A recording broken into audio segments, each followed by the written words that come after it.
The mahogany dining table that held 23 years of family memories became the stage for my destruction.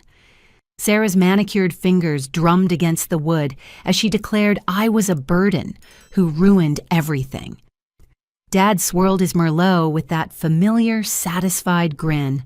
Mom nodded like a bobblehead, her pearl earrings catching the chandelier light I'd paid to install. My brother Marcus smirked from behind his phone. For 3 years, I'd covered 90% of our household expenses while juggling 2 jobs. Without a word, I excused myself, loaded my Honda with essentials, and disappeared into the midnight darkness. By sunrise, when every automatic payment failed and their comfortable life crumbled, 36 panicked voicemails flooded my silenced phone. The aroma of rosemary chicken filled our kitchen as I unpacked groceries after my 12-hour workday. My feet ached from standing through tax season at the accounting firm, followed by 3 evening tutoring sessions. Sarah lounged on the leather sofa, recording herself with a ring light that cast harsh shadows across her face. "Wanda, could you please stop sighing so loudly? I'm trying to create content here," she snapped, adjusting her tripod for the 5th time. I apologized quietly, arranging fresh vegetables in the refrigerator I'd replaced last month when the old one died. Sarah had been living rent-free for 2 years since her fashion boutique failed, claiming she needed time to build her influencer career. Her 10,000 followers seemed impressive until you realized half were purchased bots. Mom called us for dinner at 7 sharp, the same time we'd gathered since childhood. I took my usual seat facing the window where I could watch the sunset paint our suburban street in golden hues. The exhaustion in my bones felt heavier than usual as I passed serving dishes around the table. "Before we eat, I have something important to discuss," Sarah announced, standing dramatically like she was accepting an award. "This family intervention has been a long time coming." My fork hovered midair. Intervention. "Yes, Wanda. We need to talk about how you're affecting this family's dynamic." She pulled out her phone, swiping through notes she'd prepared. "Your constant working makes everyone uncomfortable. Your tired appearance brings down the energy of our home. The way you talk about budgets and bills creates a negative atmosphere." Dad chuckled, cutting into his chicken with precise movements. "Let her speak, Sarah. This needs to be said." "I've been documenting our family life for my followers," Sarah continued, her voice gaining confidence. "Do you know how many comments I get about the exhausted woman in the background of my videos? People think I'm running some kind of shelter for the homeless. It's embarrassing." My throat constricted. "I work 2 jobs to keep this house running." "Nobody asked you to be a martyr," Marcus interjected, not looking up from his game. "Some of us actually know how to enjoy life." Sarah reached into her designer purse, the one she'd bought with my emergency credit card for a networking event, and pulled out a typed document. "We've prepared a family petition. You have 30 days to find alternative living arrangements. We've all signed it." The paper shook in my trembling hands. 4 signatures stared back at me, including a smiley face Dad drew next to his name. The walls I'd painted last summer seemed to close in as I read terms about maintaining distance from family gatherings and social media content. "This is for everyone's benefit," Mom added, patting my hand with false sympathy. "You'll be happier somewhere that appreciates your lifestyle choices." "My lifestyle choices? You mean working to pay for everything?" Sarah's eyes flashed with irritation. "There you go again, always playing the victim. This attitude is exactly why we need space from you." The room spun as I processed their words.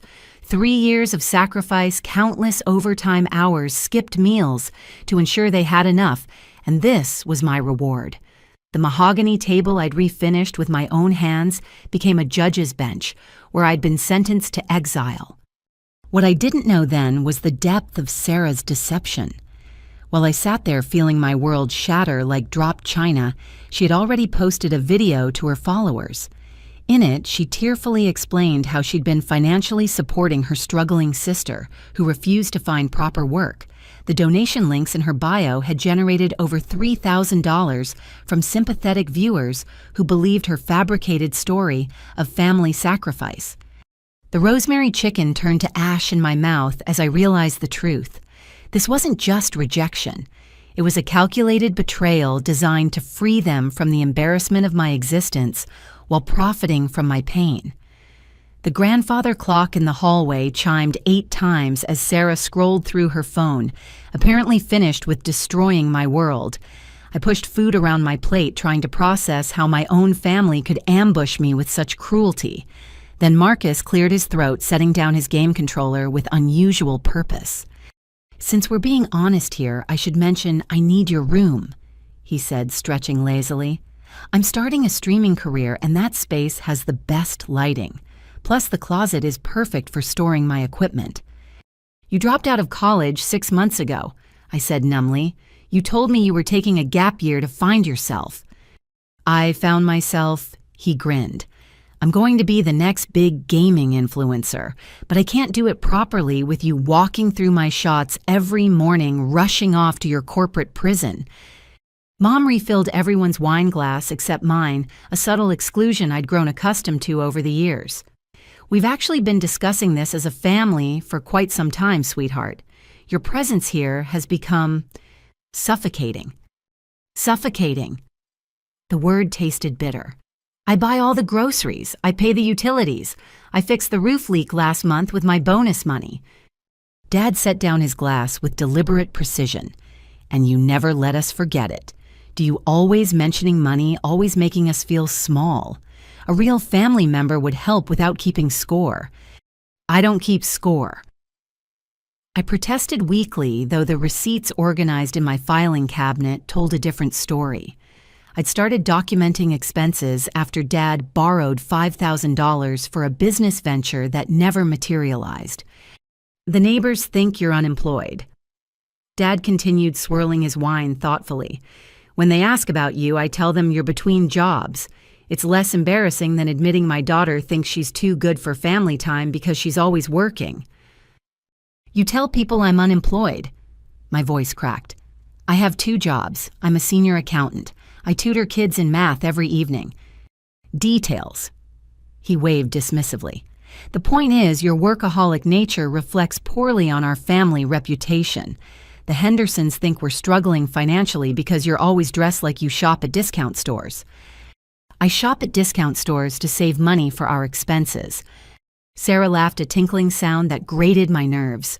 "See, there you go again with the money talk. This is exactly what we mean. You're obsessed with finances. It's honestly concerning." Mom stood abruptly, smoothing her dress. "Marcus, why don't you show Wanda what we found while cleaning?" My younger brother disappeared into the kitchen, returning with a manila folder. He slid it across the table with a smirk. "We thought you might fight the petition, so we prepared backup documentation." Inside the folder lay an eviction notice dated 3 weeks ago. The letterhead was official, the language formal and cold. What stopped my heart was the signature line all 4 of my family members had signed and notarized it at the bank where I had my checking account, the same bank where I'd added Mom as an emergency contact. "You've been planning this for weeks." My voice sounded strange, disconnected from my body. "Months, actually," Sarah admitted without shame. "We started discussing it during the 4th of July barbecue. Remember the one where you showed up late because of work and ruined the family photos with your wrinkled clothes?" I remembered. I'd worked a 16-hour day to finish quarterly reports, then rushed home to find they'd eaten without me. The photos they posted online cropped me out anyway. "But it became urgent last month," Mom explained, sitting back down gracefully. "Aunt Patricia mentioned she saw you at the food court eating alone again. Do you know how that makes us look like we don't feed you properly?" "You don't feed me at all. I buy all the food." "There's that attitude again?" Dad sighed dramatically. "This victim complex is exhausting, Wanda. We're trying to have a civilized conversation about your future." Marcus pulled out his phone, showing me a group chat I'd never seen before. "We have a family planning thread. We vote on household decisions, discuss improvements, coordinate schedules. You were never added because, well, you're never really here anyway." I scrolled through months of messages discussing my problem, their strategies for managing my difficult personality, and calculations of how much space they'd gain once I left. The casual cruelty of their words cut deeper than any knife. They'd even discussed selling my furniture with Sarah, claiming my desk would be perfect for her makeup tutorials. "We're not trying to hurt you," Mom said, though her actions suggested otherwise. "We just think everyone will be happier with some distance. You can focus on your career without feeling obligated to us, and we can finally breathe in our own home. Your home, I pay the mortgage assistance every month because Dad's business failed." Dad's face reddened. "That business was sabotaged by jealous competitors, and I never asked for your help. You insisted on interfering, making me feel like less of a man with your handouts." The conspiracy became crystal clear. They'd rewritten history, painting me as the villain in their story of family dysfunction. Every sacrifice I'd made had been twisted into an attack on their dignity. Every dollar spent became evidence of my controlling nature rather than my love for them. Sarah stood again, clearly enjoying her role as family spokesperson. "We've already started making plans for the space. Marcus needs your room, but we're converting the basement into a content creation studio for me. Mom wants to turn your bathroom into a meditation sanctuary, and Dad's thinking of using your parking spot for his new motorcycle." "What new motorcycle?" "The one I'll buy once we're not spending money on your excessive utility usage," Dad replied smoothly. "Do you know how much the electric bill drops when someone isn't running computers and lights at all hours?" The irony almost made me laugh. My laptop and desk lamp use less electricity than Sarah's ring lights and Marcus's gaming setup combined, but facts had no place at this table anymore. They'd constructed a reality where I was the problem, and nothing would shake that delusion. As I looked around the table at these strangers wearing my family's faces, one final detail caught my eye. On the kitchen counter sat a real estate flyer for luxury condos downtown. The kind of places that required proof of income and stellar credit. The kind of places none of them could afford without me. The conspiracy wasn't just about removing me, it was about maintaining their lifestyle without the embarrassment of my presence. They genuinely believed they could wish away their financial reality by banishing the one person keeping them afloat. The dining room fell silent except for the rhythmic ticking of the grandfather clock. I stood slowly, my chair scraping against the hardwood floor I'd refinished last spring. 4 pairs of eyes watched me with varying degrees of smugness and anticipation, waiting for tears or protests that would validate their narrative of my difficult personality. "I need to use the restroom," I said quietly, my voice steady despite the earthquake in my chest. "Don't take too long," Sarah called out cheerfully. "We're having chocolate souffle for dessert. Mom made it special for tonight." Special for tonight. They'd planned a celebratory dessert for my eviction notice. I walked upstairs, each step measured and calm, though my mind raced through 23 years of memories in this house. The banister still showed scuff marks from Marcus's skateboard phase. The 3rd step creaked the same way it had since I was 7. These details felt suddenly precious and painful. In my room, I closed the door and leaned against it, finally allowing myself 3 deep breaths. Then I moved with quiet efficiency, pulling my emergency duffel from the closet. I'd kept it packed since Dad's 3rd business failure, some instinct warning me that one day I might need to leave quickly. Tonight, that instinct proved correct. I grabbed essential clothing, toiletries, and my laptop. My hands moved automatically, folding and packing, while my mind worked through the logistics. The family was still downstairs, probably discussing renovation plans for my space. Their voices drifted up through the vents, punctuated by occasional laughter. From my desk drawer, I retrieved the folder containing every receipt from the past 3 years. Bank statements, utility bills, mortgage payments, grocery receipts, medical bills I'd covered when Mom's insurance lapsed.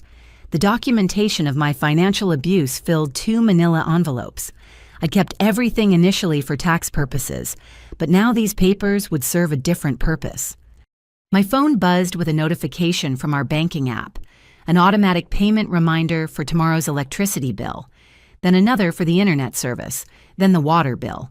One by one, the notifications lined up like dominoes waiting to fall. I sat at my desk, opening my laptop for what would be the last time in this room. The process took less than an hour.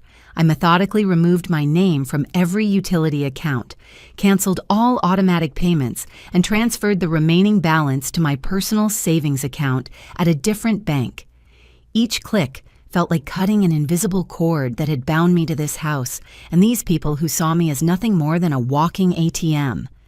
I changed passwords on every streaming service, every subscription, every account they'd been freely using. The premium cable package, the high-speed internet for Marcus's gaming, the meal kit deliveries. Mom pretended she cooked from scratch, Sarah's Adobe Creative Suite for her influencer business. All of it vanished with a few keystrokes. The house deed wasn't in my name, but I'd been paying half the mortgage to prevent foreclosure. I scheduled an email to the mortgage company for 9 a.m. tomorrow, informing them that I would no longer be contributing payments and to direct all future correspondence to Charles Sterling, the primary account holder. I attached 3 years of payment records showing my contributions just for clarity. From my jewelry box, I took only pieces I'd bought myself or inherited from Grandma. The family heirloom necklace Mom had gifted me last Christmas stayed behind along with the watch Dad gave me for graduation.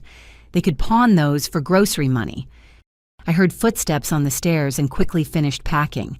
Sarah's voice called through the door, "Wanda, you're missing dessert. Don't be antisocial." "I'll be right down," I responded, zipping my duffel closed. I waited until her footsteps retreated, then opened my window. The old maple tree I'd climbed as a child stood close enough to the house that I could lower my bags to the ground without making noise.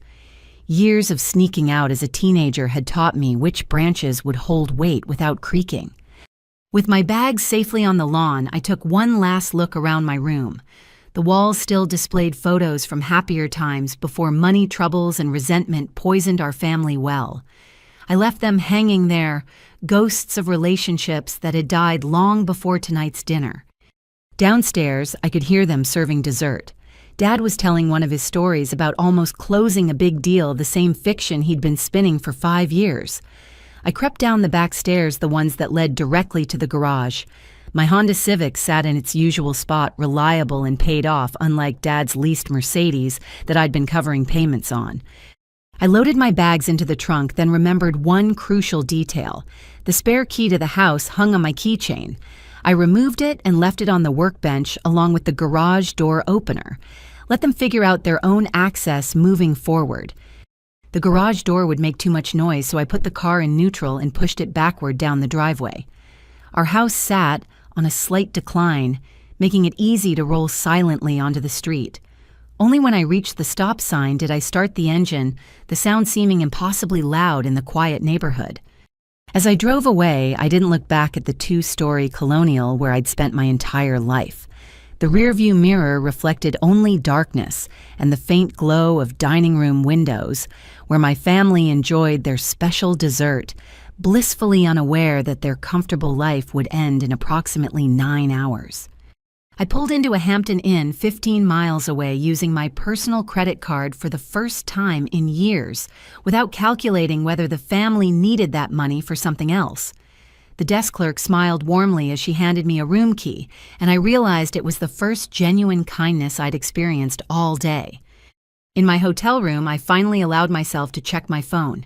17 messages from the family group chat I'd never been invited to join, but Sarah had accidentally included me in one screenshot. They were dividing up my possessions, with Marcus claiming my smart TV and Mom wanting my kitchen appliances. Dad suggested they could rent out my room for extra income once they cleared out my things. I turned off my phone, set it to Do Not Disturb, and plugged it in across the room. Tomorrow would bring a storm of their own making, but tonight, for the first time in 3 years, I would sleep without worrying about anyone but myself. The hotel bed felt strange but peaceful. No creaking floorboards from Marcus gaming until 4 a.m. No Sarah practicing her intro videos outside my door. No Mom asking for just a small loan until her next yoga retreat payment.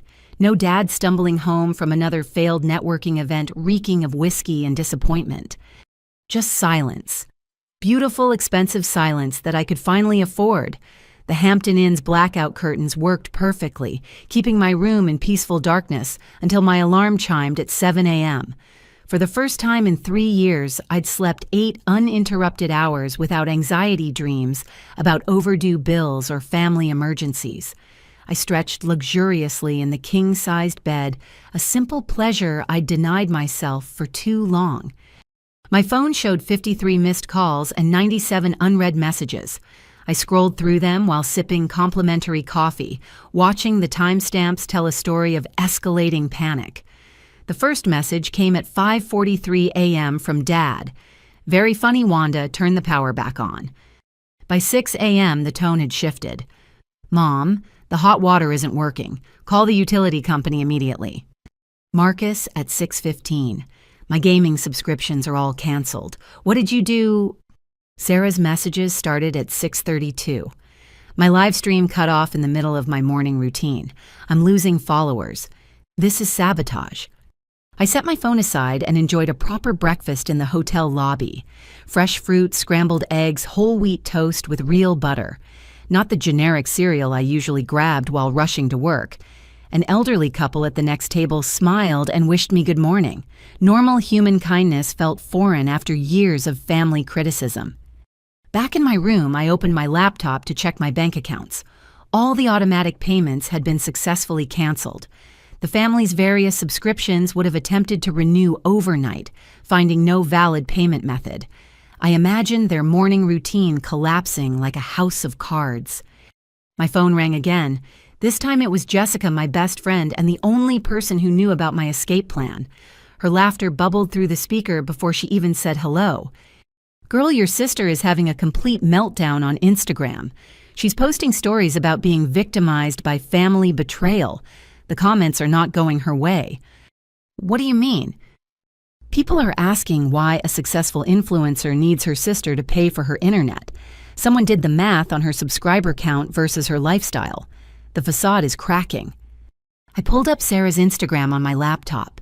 Her perfectly curated feed now showed a frantic video posted 10 minutes ago. Her ring light was off, casting harsh shadows on her unmade-up face. She looked more human than she had in years. "My family is experiencing a crisis," she said breathlessly into the camera. "My sister, who we've supported for years, has vindictively cut off our utilities out of spite. We're literally sitting in darkness because she can't handle constructive criticism about her life choices." The comments section exploded with questions. "Why can't you pay your own utilities?" "I thought you said you supported her. This doesn't match what you posted yesterday about her being unemployed." My phone rang with a number I didn't recognize. Against my better judgment, I answered. "Miss Sterling." "This is Robert Chen from Prosperity Mortgage. I received your email this morning regarding the cessation of your financial contributions to your father's mortgage. I need to inform you that without your payments, the loan is significantly in arrears. We'll be initiating foreclosure proceedings unless the past due amount of $11,700 is received within 5 business days." "I understand. Please direct all communication to Charles Sterling, as he's the sole name on the mortgage." "I see. And you've been making payments of $2,000 monthly for 36 months. "That's correct. I've sent documentation." "Miss Sterling, I feel obligated to inform you that your father hasn't made a payment from his own funds in over 3 years. Your contributions were the only thing preventing foreclosure. Without them..." "I understand the implications. Thank you for clarifying." After ending the call, I sat in stunned silence. Dad had been pocketing his supposed half of the mortgage for 3 years while I struggled to cover what I thought was temporary help. The business failures weren't failures at all. They were lies designed to extract money from his eldest daughter. My phone buzzed with a text from Marcus. "Seriously, Wanda, this isn't funny anymore. I had a tournament today and couldn't log in. You're costing me prize money. Turn everything back on now." Then Mom, the grocery delivery was canceled. How are we supposed to eat? This is elder abuse. I'm calling a lawyer. Then Sarah, "You've ruined my career. Brands are pulling out of deals because I couldn't post this morning. I hope you're happy destroying your family's dreams." The irony was suffocating. They'd told me I was a burden less than 12 hours ago, served me eviction papers, and divided up my possessions like vultures. Now they were drowning in the consequences of their cruelty, and somehow I was still the villain in their story. I decided to check out of the hotel and drive to work. My vacation time would start tomorrow, but I needed to tie up some loose ends and inform HR about my situation in case my family tried to contact my employer. As I loaded my car, my phone rang with Dad's ringtone. I let it go to voicemail, then listened. "Wanda, this has gone far enough. I just got off the phone with the mortgage company. They're threatening foreclosure. Is that what you want, to see your family homeless? Your mother is having a panic attack. Sarah can't work without internet. Marcus is devastated. You've made your point. Now fix this mess before it's too late. Call me back immediately or I'll have no choice but to come to your office and discuss this situation with your bosses. Don't test me, young lady." Threats now. The man who hadn't contributed a cent to household expenses in 3 years was threatening my job because his free ride had ended. I saved the voicemail, adding it to my growing documentation file. By the time I reached my office parking lot, the missed calls had climbed to 112. Each family member had cycled through denial, anger, bargaining, and back to anger. Their messages painted a picture of complete chaos. The electricity had been shut off for non-payment, affecting everything from refrigerated food to Sarah's content creation equipment. The internet and cable were gone, leaving Marcus unable to access his gaming world. The water would be next, according to a shut-off notice they'd found taped to the door. Mom's credit cards were maxed out, declining at the grocery store. Dad's Mercedes payment had bounced, triggering a repo notice. The dominoes hadn't just fallen. They'd created an avalanche that buried their delusions under the weight of financial reality. And they still didn't understand. Every message demanded I fix their problems without acknowledging why I'd left or apologizing for their cruelty. As I sat in my car watching normal people head into work without family drama destroying their peace, I realized something profound. The burden they'd accused me of being had actually been the opposite. I wasn't weighing them down. I'd been holding them up, and without me, they were finally experiencing the free fall they'd chosen when they pushed me away. By noon, the family's search for me had escalated into a full-scale manhunt. I sat in my office trying to focus on quarterly reports while my phone vibrated constantly against my desk. My coworker Rachel glanced over with concern as I declined the 40th call of the day. "Everything okay, Wanda? You seem distracted." "Just some family drama, nothing I can't handle." I'd already spoken with HR explaining that my family might attempt to contact the office and asking security to be aware. The HR director, Patricia, had been surprisingly understanding, offering resources for employees dealing with domestic situations. I hadn't thought of my situation as domestic abuse before, but her gentle suggestion made me reconsider. My desk phone rang. The receptionist's voice sounded strained. "Wanda, there's a Charles Sterling here demanding to see you. He's quite agitated. Should I call security?" "Yes, please. I'm not available for visitors today." Through my office window overlooking the lobby, I watched Dad argue with security guards. His face had turned an alarming shade of red arms, waving dramatically as he pointed toward the elevators. Even from 3 floors up, I could see his desperation. The man who'd smiled while signing my eviction notice now looked disheveled and panicked. My phone buzzed with a text from an unknown number. I almost ignored it, then recognized the area code from Mom's yoga studio. "Your mother collapsed during class. She kept crying about being abandoned. The instructor had to call an ambulance.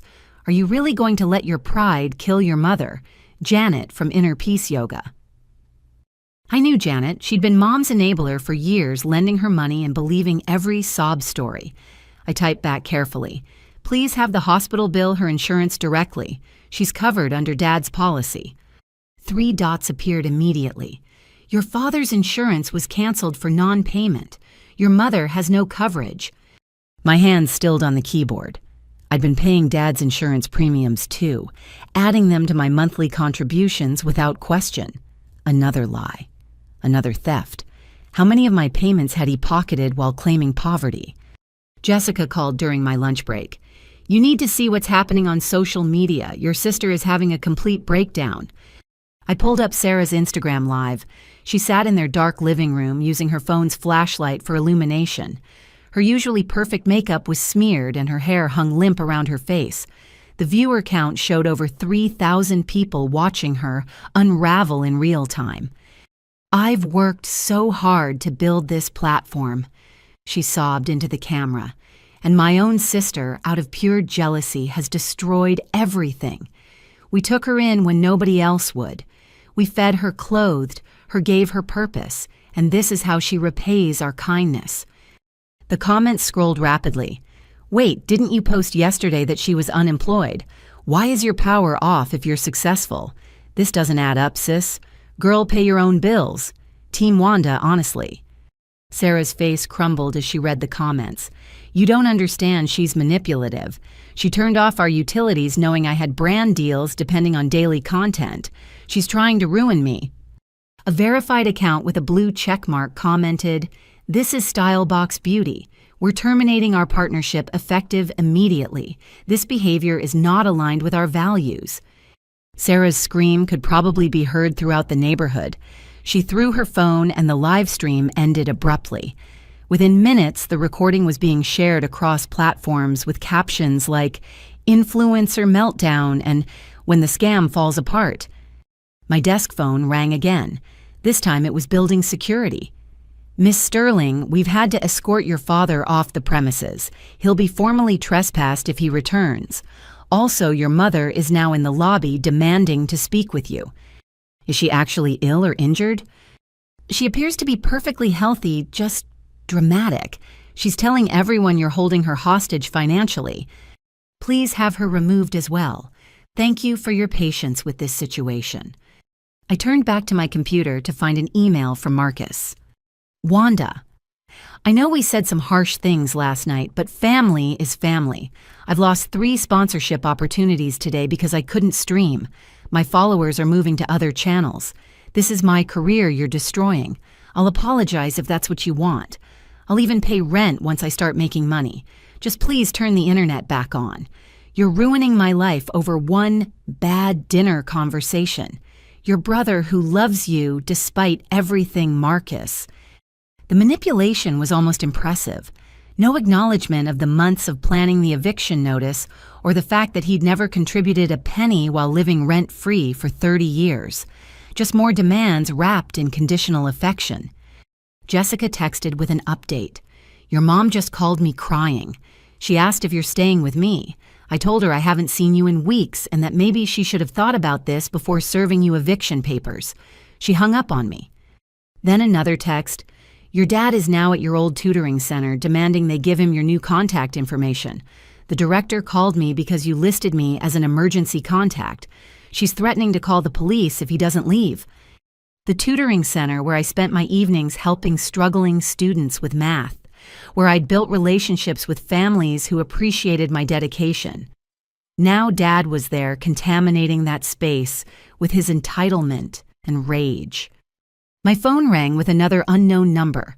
This time, I let it go to voicemail, then listened. "Wanda, this is Helen Walker from next door. Your family has been knocking on doors asking if anyone has seen you. Your sister offered me $50 for your location. I wanted to warn you that they're getting desperate. Also, I never believed your father's lies about you being unemployed. I've seen you leave for work every morning for years. Stay strong, dear." Even the neighbors had known about Dad's lies. The humiliation of that revelation stung more than I expected. How many people had seen through their charade while I remained blindly loyal? By 3 p.m., the family had expanded their search.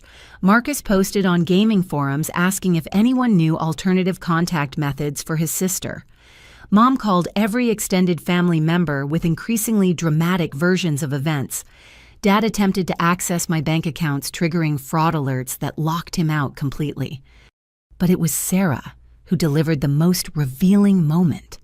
Jessica sent me a recording she'd made of a conversation Sarah didn't know was being documented. "She's always been jealous of me." Sarah's voice slurred slightly, suggesting wine in the afternoon. "I'm pretty popular going places. She's just a boring accountant who thinks paying bills makes her special. We were doing her a favor letting her feel important. Now she's throwing a tantrum because we called her out. When she comes crawling back begging for forgiveness, I'm going to make her grovel. Maybe then she'll appreciate what she had." Jessica's voice responded coolly. "What exactly did she have, Sarah? The privilege of paying for your lifestyle while you treated her like garbage. You wouldn't understand. You're just like her, working your little jobs thinking you're better than everyone. Wanda will be back by tomorrow when she realizes nobody else will tolerate her. Where else would she go? She has no life outside of serving us. We're all she has." The recording clicked off, but those words echoed in my mind. They truly believed I'd return. They'd pushed me out while simultaneously expecting me to come crawling back, wallet open, an apology ready. The delusion was breathtaking. As 5 o'clock approached, I shut down my computer and prepared to leave. My supervisor stopped by, having heard about the morning's drama from security. "Wanda, I want you to know that your job is secure regardless of any family interference. Your work here is valued. If you need additional time off or any resources, please don't hesitate to ask." "Thank you. I appreciate that more than you know." I walked to my car feeling something I hadn't experienced in years protected. My workplace valued me. My best friend defended me. Even neighbors saw through my family's lies. The isolation I'd felt wasn't real. It was manufactured by people who needed me to feel worthless so I'd keep paying their bills without question. My phone showed 153 missed calls as I drove to an extended stay hotel on the other side of town. Among the chaos of messages, one stood out. "Miss Sterling, this is Attorney Patterson from Patterson and Associates. Your grandmother's estate has some time-sensitive matters requiring your attention as executor. Please call me at your earliest convenience. I've been trying to reach you through your previous number without success." Grandmother's estate. I'd been named executor 2 years ago, but the family didn't know about the formal reading scheduled for next week. They thought they knew everything about the will. They were wrong about that, just like they'd been wrong about everything else. As I checked into my new temporary home, I realized the family's desperate hunt wasn't really about finding me. It was about finding their meal ticket, their safety net, their scapegoat. Without me to blame and exploit, they'd have to face the reality of their choices. And that terrified them more than any utility shutoff ever could. The law offices of Patterson and Associates occupied the top floor of a historic building, downtown, all marble floors and mahogany panels that whispered of old money and discretion. I arrived 15 minutes early for my 9 a.m. appointment, having barely slept from both anxiety and anticipation. My phone showed 212 missed calls from family, but I'd finally blocked their numbers last night. Attorney Patterson greeted me warmly, his silver hair and kind eyes reminding me of my grandfather. "Miss Sterling, thank you for coming. I apologize for the urgency, but there are matters regarding your grandmother's estate that require immediate attention." He led me to a conference room where documents already lay spread across the polished table. Coffee appeared without my asking, served in delicate china that reminded me of grandmother's Sunday dinners before the family fell apart. "I'll be direct." Patterson began adjusting his wire-rimmed glasses. "Your grandmother was a very astute woman. She updated her will 6 months before her passing, adding several specific conditions that dramatically affect the distribution of her assets." I nodded, remembering grandmother's sharp mind even in her final years. She'd built a successful catering business from nothing, turning her cooking skills into an empire that employed dozens. The family had circled like vultures during her illness, suddenly attentive after years of neglect. The estate is valued at approximately $800,000, including the sale of her business investments and properties. Patterson pulled out a sealed envelope. "She left specific instructions that this letter be read only by you and only after certain conditions were met." My hands trembled as I opened the envelope, recognizing grandmother's precise handwriting. "My dearest Wanda, if you're reading this, then my suspicions about your family have proven correct. I've watched for years as they've taken advantage of your generous nature, and I could no longer stand by in death while they continued this abuse in life. The will your family knows about is a decoy. The real distribution comes with conditions they'll never meet. I've required proof of employment, financial responsibility, and contribution to household expenses for anyone to inherit. As my appointed executor, you'll verify these requirements. I know what you've been doing, sweetheart. Mrs. Chen from next door told me about the bills you pay, the sacrifices you make. I kept every receipt you thought you threw away, every bank statement showing your contributions. It's all here, documented and notarized. Your father hasn't worked in 5 years. Your mother hasn't contributed a penny while spending thousands on her spiritual journey. Your siblings are parasites feeding off your success while diminishing your worth. They will receive nothing because they've contributed nothing. Everything passes to you, my dear one, as it should. Use this freedom wisely. Stop lighting yourself on fire to keep others warm. All my love, grandmother. Tears blurred my vision as Attorney Patterson handed me a tissue. She was quite specific in her requirements, he said gently. Each potential beneficiary must provide 5 years of tax returns, employment verification, and bank statements showing household contributions. The deadline was yesterday. Did anyone submit documentation? Patterson's smile was knowing. Your father submitted papers claiming to be CEO of 3 companies. Our investigation revealed all 3 were dissolved years ago for fraud. Your mother claimed her yoga practice as employment but couldn't provide any income documentation. Your siblings didn't even attempt to submit anything. He pulled out another folder, this one significantly thicker. However, your grandmother submitted documentation on your behalf. 3 years of receipts, bank statements, employer verifications, and something else quite interesting. The next document made me gasp. She hired a private investigator 6 months before her death. She wanted proof of what she suspected. The report details how your family has systematically exploited you, including your father, cashing checks meant for household bills and pocketing the money. There's evidence of mail fraud, tax evasion, and financial elder abuse from when they tried to access her accounts. Page after page revealed the depth of deception. Dad had opened credit cards in my name, maxing them out before I discovered and paid them off. Mom had been telling her wealthy yoga friends that I was mentally unstable, and she was my caretaker soliciting sympathy donations. Sarah had been using my social security number for apartment applications, ruining my credit score with broken leases. This is extensive enough for criminal charges, Patterson noted carefully. Your grandmother wanted you to have options. And the inheritance transfers to you immediately. The full $800,000 plus her jewelry collection and the vacation property in Asheville.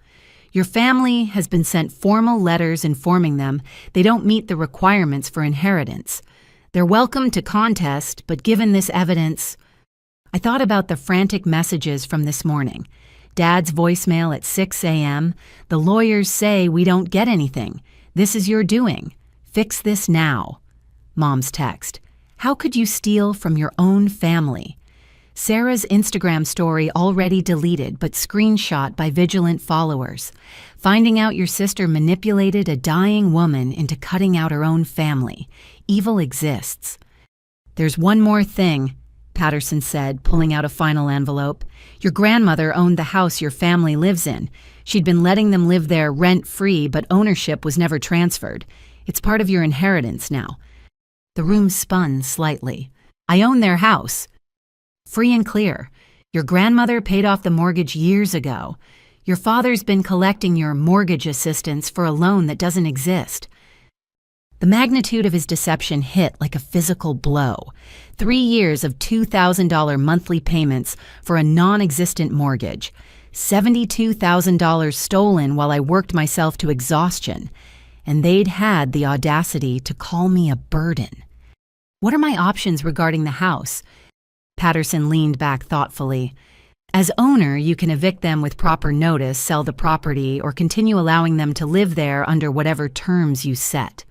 Market value is approximately $400,000. I thought about their eviction notice to me signed with such callous confidence, the 30 days they'd given me to disappear from the home I'd been paying for. The irony was delicious and devastating. I need time to think. Of course, but I should mention that property taxes are due next month, $5,000. Your father hasn't paid them in 2 years, and the city has begun foreclosure proceedings. You'll need to act quickly if you want to retain the property. Another bill Dad had been ignoring while pocketing my money. I wondered how many more financial bombs were waiting to explode. How long had he planned to ride this sinking ship before abandoning it? As I signed paperwork transferring the assets, my phone buzzed with an email from Jessica. She'd forwarded a screenshot from the neighborhood Facebook group. Sterling family seeking emergency assistance. Utilities disconnected facing eviction, elderly parents and young adults in crisis. Any donations appreciated. Contact Charles Sterling. They were begging strangers for money while living in a house they didn't own after banishing the one person who'd kept them afloat. The same neighbors who'd watched them lie about me were now seeing their truth exposed in real time. Patterson handed me certified copies of everything. Your grandmother would be proud. She spoke of you often worried about your generous heart being exploited. Her final gift wasn't just money, Miss Sterling. It was freedom. As I left his office, my phone rang with an unknown number. I almost ignored it, then recognized the area code from the mortgage company.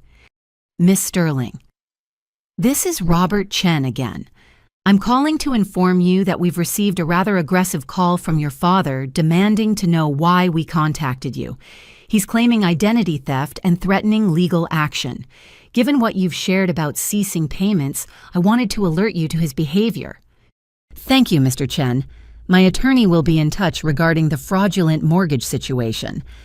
Fraudulent, but there's an active loan on the property. My blood chilled. What do you mean my grandmother owned that house outright? Ma'am, your father took out a home equity loan 18 months ago for $200,000. He's been using your payments to service that debt. Without them... I hung up and immediately called Patterson. The final piece of Dad's con had revealed itself. He'd borrowed against a house he didn't own using forged documents and my payments to maintain the fraud. The house I'd just inherited came with a massive lien I'd known nothing about. Grandmother's words echoed in my mind. Stop lighting yourself on fire to keep others warm. She'd given me the match to light a different kind of fire, one that would illuminate years of deception and burn away the chains they'd wrapped around my life. The attacks began within hours of the inheritance letters being delivered. I'd moved to a different hotel, paid for a month in advance, and hired a security company to monitor my digital footprint after Patterson warned me about potential escalation. The precautions proved necessary as my family unleashed every manipulation tactic in their arsenal. First came Dad's business associates. My LinkedIn inbox flooded with messages from men I'd never met, all with similar scripts about family values and forgiveness. Robert Hutchinson, who'd lost $50,000 in one of Dad's schemes, somehow thought I should feel guilty. Your father speaks highly of your business acumen. He's going through a rough patch and could use family support. Perhaps we could discuss this over coffee. I'm sure we could find a mutually beneficial solution. I forwarded each message to Patterson, who informed me these men were likely promised a cut of my inheritance in exchange for pressuring me. The desperation was palpable, but their ethics were clearly as bankrupt as Dad's businesses. Next came the medical emergency. Jessica called me laughing despite the situation. Girl, your mom just posted on Facebook that she's having emergency heart surgery, posted a photo from the hospital and everything. I pulled up Mom's page. The photo showed her in a hospital bed looking dramatically pale. The comments poured in with prayers and sympathy until someone named Dr. Rodriguez commented, Helen, this is the stock photo from our hospital's website. Also, you were just discharged after refusing to pay for your anxiety attack treatment. Please stop spreading false information. The post disappeared within minutes, but screenshots were already circulating. Mom's reputation in her yoga community, built on spiritual enlightenment and authenticity, crumbled as people realized the depth of her deception. Marcus took a legal approach. A badly written cease and desist letter arrived at my hotel, clearly drafted, using an online template. Dear Sister, this is official notice that you must immediately restore all utilities and financial support to the Sterling family residence. Your actions constitute elder abuse, financial manipulation, and intentional infliction of emotional distress. If utilities are not restored within 24 hours, I will be forced to pursue legal action for damages, including but not limited to lost gaming revenue, pain and suffering, and future earning potential. You have been warned legally. Marcus Sterling, Esquire. Patterson actually laughed when I showed him the letter. Esquire, your brother isn't a lawyer. This is fraudulent representation. Would you like me to respond? Please do. The official response from Patterson and Associates sent the family into deeper panic. Marcus received a formal notice about impersonating an attorney, along with documentation of his zero income and financial dependence. He responded by trying to break into my old workplace before security escorted him out. But Sarah's attempts were the most elaborate. She created a GoFundMe titled Family Destroyed by Vindictive Sister, complete with heavily edited photos and a fictional narrative. My sister Wanda, who we lovingly supported through years of mental health struggles, has stolen our grandmother's inheritance through manipulation. She's left us homeless and without basic utilities. My parents are elderly and suffering. Please help us survive this betrayal. The goal was set at $50,000. Within an hour, the comments section became a battlefield. Jessica, armed with receipts, began posting evidence. Interesting fiction, Sarah. Here's Wanda's bank statement showing she paid your utilities. Here's your eviction notice to her. Here's your Instagram post calling her a burden. Here's documentation that you haven't had a job in 2 years. Other people piled on with their own observations. Didn't you just post about buying a designer bag? Why can't 4 adults pay basic bills? Team Wanda, honestly. GoFundMe shut down the campaign after multiple fraud reports. Sarah pivoted to TikTok, posting crying videos that became unintentional comedy as viewers mocked her obvious manipulation tactics. The hashtag #RunOurBurdenSister started trending with people sharing their own stories of financial abuse by family. Then came the coordinated attack. All 4 family members sent variations of the same message through different channels, clearly rehearsed. We admit we made mistakes. Family therapy has shown us how wrong we were. We're getting help and want to make amends. Can we start over? The therapy claim intrigued me until Jessica investigated. The therapist they claimed to be seeing didn't exist. The office address they provided was a Starbucks. Even their attempts at redemption were built on lies. Patterson called with an update on the house situation. Your father is escalating. He's filed a claim stating you forged your grandmother's will. He's also trying to refinance the fraudulent equity loan before the bank discovers he doesn't own the property. Can he do that? Not successfully. I've already notified the authorities about the fraud, but he's trying to buy time, possibly to liquidate assets and run. I've frozen all accounts connected to the estate and notified border authorities in case he attempts to leave the country. Dad's final attempt was the most pathetic. He sent a registered letter handwritten in his formal script. My dearest daughter, I failed you as a father. The stress of providing for our family broke something inside me. Your mother's medical needs, your siblings' struggles, the weight of maintaining our lifestyle. It all became too much. I never meant for you to carry our burdens. You were just so capable, so strong. I leaned on you when I should have protected you. Can you forgive a broken old man who loves you more than words can express? The house holds all our memories, your first steps, Christmas mornings, birthday parties. Please don't let strangers live in our family home. Whatever our failures, we're still family. Your loving father. Each line was crafted to trigger guilt, the medical needs Mom didn't have, the lifestyle they chose, the memories in a house he'd fraudulently borrowed against, the broken old man who was actively committing fraud as he wrote those words. I drafted my only response to their campaigns, sent through Patterson. To the Sterling family, Your attempts at manipulation through false medical emergencies, legal threats, public defamation, and emotional blackmail have been documented and forwarded to appropriate authorities. The house you occupy belongs to me through legal inheritance. You have 30 days to vacate the same timeline you gave me. Consider it a gift, as I could demand immediate eviction based on the fraudulent loan Charles took against my property. Any further harassment will result in criminal charges.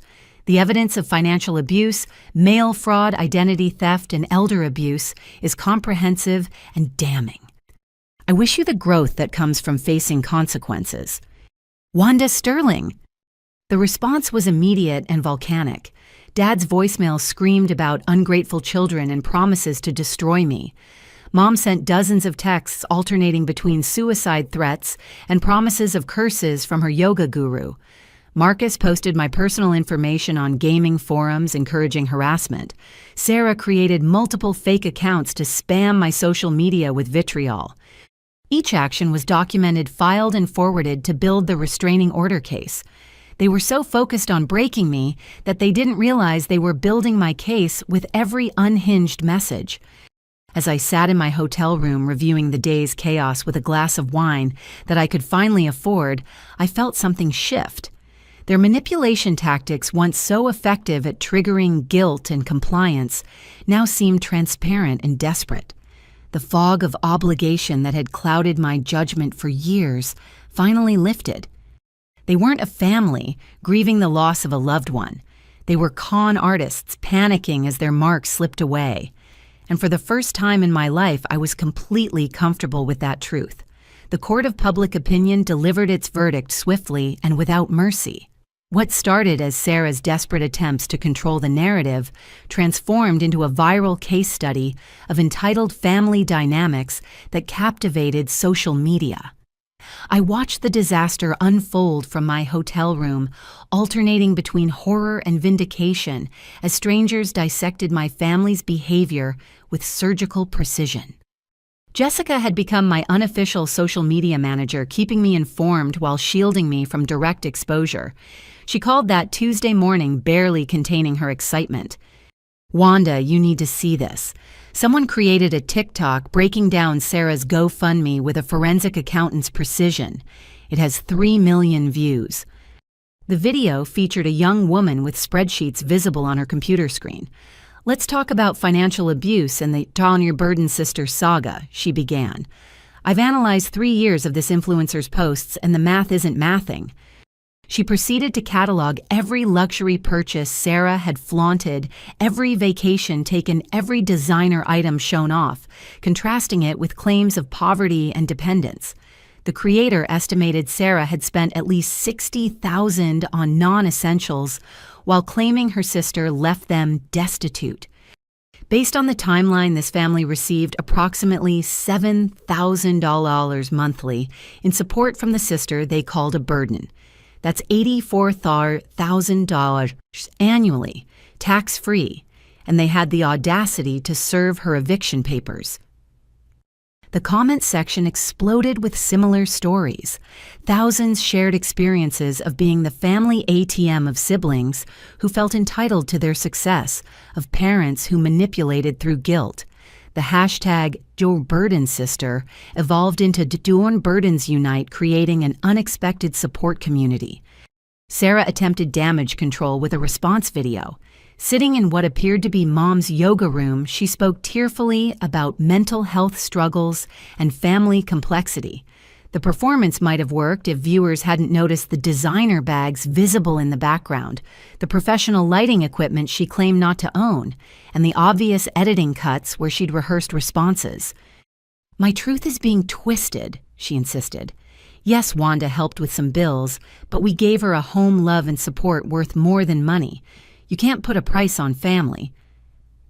The response was swift and brutal. A creator named Debbie Destroys Delusions posted a reaction video, "Let's price out that love and support. Shall we market rent for a room $800 monthly? Utilities split 4 ways $150. Groceries for one person $400. Total $1 $350. Wanda paid $7,000 monthly. That love cost her $5,650 in profit. Some business model. But the real devastation came when Sarah's ex-followers began sharing direct messages she'd sent them over the years.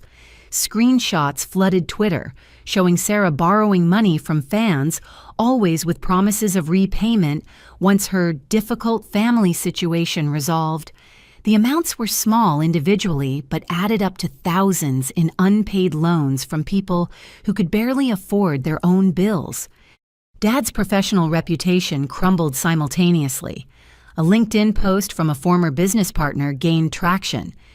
Watching Charles Sterling claim his daughter financially abused him is rich. This man owes me $30,000 from our Sure Thing investment in 2019. He convinced me his daughter would bail us out if things went south. I've stayed quiet out of respect for Wanda, who paid back several of Charles's victims from her own pocket. But watching him play victim now, the truth needs out. The floodgates opened. Dozens of people shared stories of Dad's failed ventures, his promises of connections that never materialized, his habit of name-dropping his successful daughter in finance to establish credibility. A Facebook group formed called Charles Sterling Owes Me Money, with over 200 members comparing notes. Local news picked up the story when a reporter recognized our family name from Dad's various business filings. The segment aired during prime time. A family conflict has gone viral after leaked documents showed adult children and parents attempting to evict their primary financial provider while simultaneously demanding continued support. The twist: the daughter they called a burden was executor of a substantial inheritance they're now excluded from due to their own actions. They interviewed Mrs. Chen, our longtime neighbor, who didn't hold back. That girl left for work at 6 a.m. and came home after 9 p.m. every day, working 2 jobs to keep those lazy people comfortable. Her father hasn't worked in years but drives a Mercedes. The mother spends all day at yoga spending money they don't have. It's shameful. The country club Dad frequented released a statement after members complained about his presence. Apparently, he'd been telling people I'd stolen the family fortune through elder abuse, soliciting sympathy and loans from wealthy members. The board voted unanimously to revoke his membership when they learned he owed thousands in unpaid dues I'd been covering. Mom's spiritual community turned equally cold. Her yoga studio posted on Instagram, "We value authenticity and truth in our practice. Members who use our sacred space to spread falsehoods and manipulate others for financial gain are not aligned with our values." The subtext was clear. Helen Sterling was no longer welcome.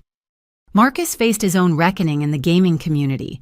His Twitch moderators released chat logs showing him begging viewers for donations while claiming family hardship.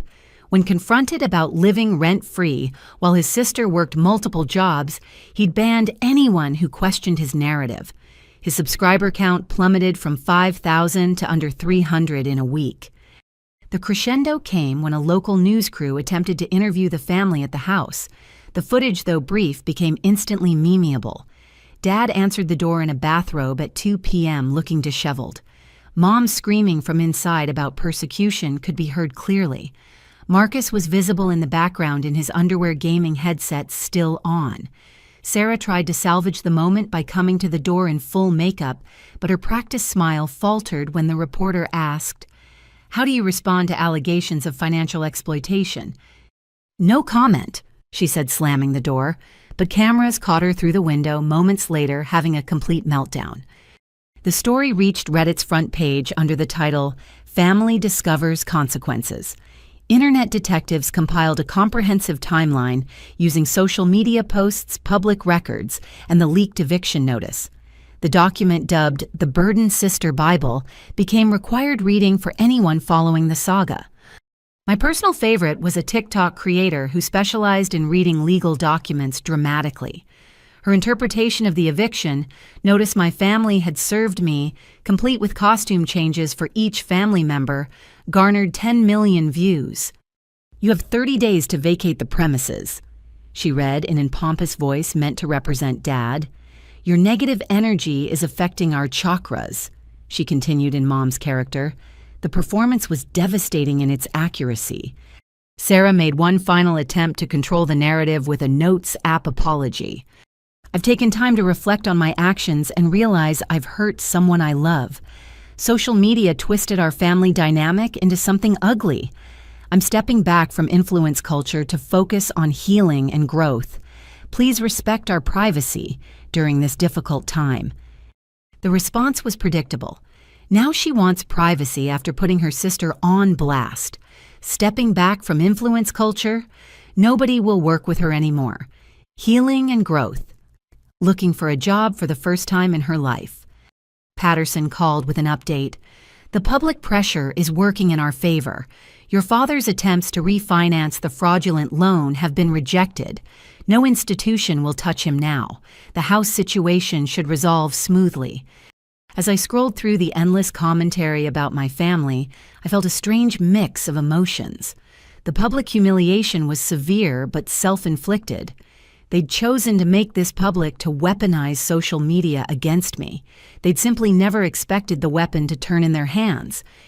A message from an unknown number caught my attention. It was from Elena Rodriguez, one of my former tutoring students. Miss Wanda, I saw everything online. I wanted you to know that you changed my life. I got into MIT because of your help. You always said I wasn't a burden for needing extra support, that investing in others was what family meant. I understand now why you knew that so deeply. Thank you for everything. Tears fell as I read similar messages from other students, co-workers, and community members. While my biological family faced the consequences of their choices, I realized I'd built a chosen family through years of genuine connection and support. The public humiliation my family endured wasn't really about me at all. It was about everyone who'd ever been called a burden for being responsible. Everyone who'd been exploited by those who should have protected them. Everyone who'd been gaslit into believing their worth was measured only by what they could provide. Their fall from grace became a mirror for thousands to see their own toxic dynamics reflected. And in that recognition, perhaps some found the courage to stop being burdens and start being free. The October wind cut through my jacket as I parked across from the house I'd called home for 23 years.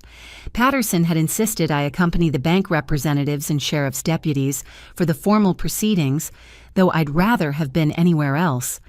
The familiar blue shutters looked shabby now, paint peeling from neglect I'd been too exhausted to notice while living there. Miss Sterling. Deputy Morrison greeted me with professional courtesy. We'll need you to identify any personal property you wish to retrieve before the bank takes possession. 3 weeks had passed since the 30-day eviction notice I'd served through Patterson. True to form, my family had ignored it, believing their squatters' rights in a house they didn't own would protect them. They were about to learn otherwise. The foreclosure had accelerated once the bank discovered Dad's fraudulent equity loan against a property he didn't own. Criminal charges were pending, but first came the immediate consequence removal from the premises. The movers waited in a truck behind the sheriff's vehicles, ready to pack what the court had determined were my family's actual belongings. They've been informed we're coming, I asked Deputy Morrison. Multiple times. They've refused to answer the door for the past week. We have authorization for forced entry if necessary. I heard the television blaring from the living room, the sound carrying through windows I'd replaced 2 summers ago. They were home just choosing denial as their final strategy. Patterson touched my elbow gently. Remember, you're here only to identify your belongings and authorize the bank's possession. Don't engage with them directly. The deputy knocked forcefully. Sterling family, this is the sheriff's department with a court order for eviction and property seizure. Open the door immediately. Silence except for the TV, then Dad's voice muffled but defiant. We don't recognize your authority. This is our home. Sir, you have 30 seconds before we force entry. 20 seconds later, the lock clicked. Dad appeared in the doorway wearing the same bathrobe from the news footage, though considerably more stained. Behind him, I could see the disaster they'd created in my absence. Trash bags piled in corners, dishes stacked on every surface, the smell of neglect wafting out. Wanda, he spat my name like a curse. Come to gloat over your handiwork. Deputy Morrison stepped between us. "Mr. Sterling, you need to step aside. All occupants have 1 hour to gather personal belongings as outlined in the court order." "This is illegal."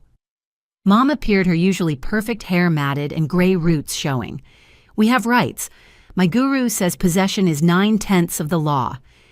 "Ma'am, that's not how property law works," the deputy replied patiently. "The legal owner has requested immediate possession. You're trespassing." The next hour unfolded like a tragedy in slow motion. My family scrambled to pack while movers began removing furniture that belonged to the house.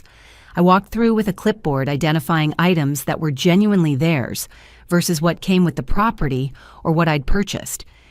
"That's my TV," Marcus protested as movers carried out the 65-inch screen. "Receipt shows I purchased it last Black Friday," I told the deputy, showing documentation from my folder. "Serial number matches." "You gave it to me. I bought it for the family room. It stays with the house." Sarah emerged from her room dragging garbage bags of designer clothes, makeup, and ring lights. The movers had to inform her that the bedroom furniture belonged to the house. Her shriek of rage echoed through the neighborhood. "Where am I supposed to sleep?" "That's no longer my concern," I replied evenly, checking off items on my list. The kitchen revealed the extent of their dissent. Without me maintaining order, they'd devolved into chaos. Rotting food filled the refrigerator I'd cleaned weekly. Grease covered the stove I'd scrubbed after every meal. The dishwasher I'd repaired multiple times had clearly broken, again based on the science experiment growing in the sink. "You did this," Mom hissed, clutching a box of yoga mats. "You destroyed our family." "No, Helen," Patterson interjected calmly. "Your family destroyed itself through fraud, manipulation, and abuse. Miss Sterling simply stopped enabling it." Dad attempted one last power play when deputies found his home office locked. "Those are confidential business documents. You have no right." "The court order covers all areas of the house," Deputy Morrison replied. "Open it voluntarily or we'll break the lock."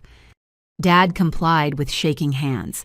Inside, we found exactly what Patterson had suspected: boxes of documents related to fraudulent business dealings, fake contracts, and most damning, a detailed journal of his plans to extract money from my inheritance. "We'll be taking these as evidence," another officer informed him. The car situation provided the day's most dramatic moment. Dad's Mercedes, already tagged for repossession, sat in the garage next to Mom's Lexus and Sarah's BMW, all leased or financed under terms they couldn't meet without my payments. "You can't take our cars," Sarah wailed. "How will I work?" "What work?" I asked before I could stop myself. "You haven't had a job in 2 years." "My influencer career. The one with zero income and negative reputation." The words felt like weapons, but I was tired of lies. Marcus emerged from the basement with his gaming setup, thousands of dollars in equipment I'd gifted him over the years. He loaded it into Mom's Lexus until the repo agent informed him the car wasn't leaving. "Then how do I move my stuff?" "That's not our problem," the agent replied, already attaching the tow hook. By noon, the family stood on the lawn surrounded by garbage bags and boxes, their entire lives reduced to what they could carry. The house stood empty behind them, locks already changed by the bank.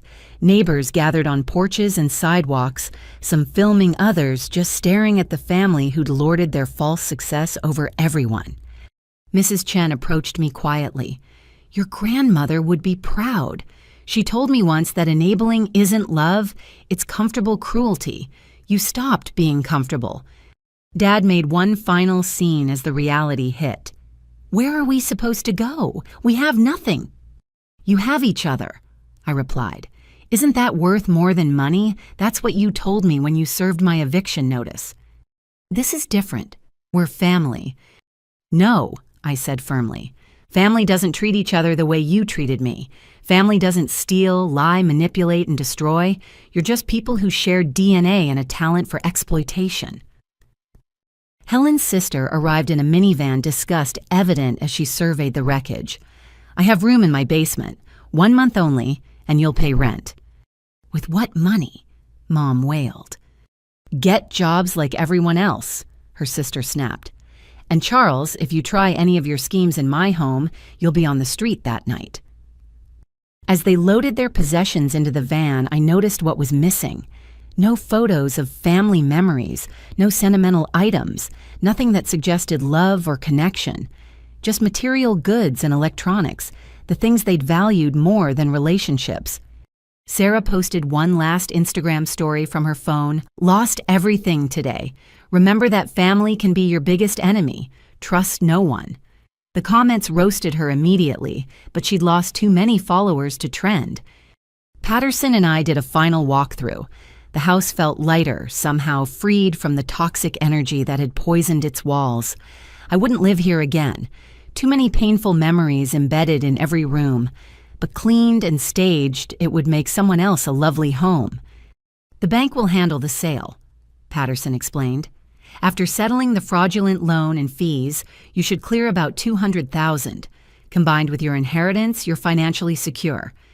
Financially secure. The phrase felt foreign after years of constant anxiety about money. I could breathe without calculating the cost of air. As we locked up, I saw Marcus helping Dad into the van. For a moment, my brother looked directly at me. No apology, no recognition of wrong, just hollow resentment. They'd learned nothing. The text came that evening as I settled into my extended stay hotel with Chinese takeout I didn't have to share. From Mom's number, "The basement has rats. Sarah's allergic. This is all your fault." I deleted it without responding and blocked the number. Their problems were no longer my problems. Their crises no longer my emergencies. The house of cards hadn't just fallen. It had been scattered to the wind. And for the first time in my life, I felt no obligation to help rebuild it. They'd made their choices. Now they could live with them, just as they'd forced me to live with mine. The fortune they'd expected to inherit through manipulation had slipped through their fingers like sand. The house they'd taken for granted was gone. The lifestyle they'd maintained through my labor had evaporated. And somewhere in that complete destruction lay the seed of potential redemption, if they chose to water it with accountability instead of drowning it in blame. But that was their journey now. Mine led elsewhere toward a future where being called a burden was a badge of honor I'd no longer wear. The morning sun streamed through floor-to-ceiling windows in my new townhouse, casting golden patterns across hardwood floors I'd chosen myself. 6 months had passed since the eviction, and I barely recognized the woman reflected in my bathroom mirror. The dark circles had faded, the stress lines softened, and for the first time in years, my smile reached my eyes. "Good morning, beautiful." I told my reflection a daily affirmation my therapist had suggested. Dr. Martinez had been instrumental in helping me understand that financial abuse leaves psychological scars as deep as any physical violence. My phone buzzed with a calendar reminder, staff meeting at 9 a.m. My staff. The word still felt surreal as I dressed in clothes, bought without calculating whether my family needed that money more. The burgundy blazer fit perfectly purchased from a boutique instead of a discount rack. The Sterling Educational Center occupied a renovated Victorian building in the Arts District, its cheerful yellow paint and welcoming entrance a stark contrast to the fortress-like house I'd fled. I'd purchased it at a bankruptcy auction using grandmother's inheritance to transform my tutoring side job into a thriving business that already employed 12 people. Morning Wanda. Jasmine, my receptionist, greeted me with genuine warmth. A single mother of twins, she'd been working 3 minimum wage jobs when I hired her at double the market rate with full benefits. "Your 8:30 is here. Maria Santos about the scholarship program." The scholarship program, my proudest achievement funded by the earnings from the house sale. Young women escaping toxic family situations could receive free tutoring, college prep, and mentorship. We'd already helped 6 students gain admission to universities with full rides. Maria sat nervously in the conference room, reminding me of myself at her age. Brilliant, but beaten down by family who saw her success as a threat rather than celebration. Her story echoed mine, working multiple jobs to support parents who called her selfish for wanting college. They said if I loved them, I'd stay home and help with bills. Maria explained, tears threatening. That family comes before dreams. Family that loves you wants you to succeed, I replied gently. Real love celebrates your growth, not stunts it. Let's talk about your SAT prep needs. An hour later, Maria left with a full scholarship study materials and, most importantly, validation that her dreams mattered.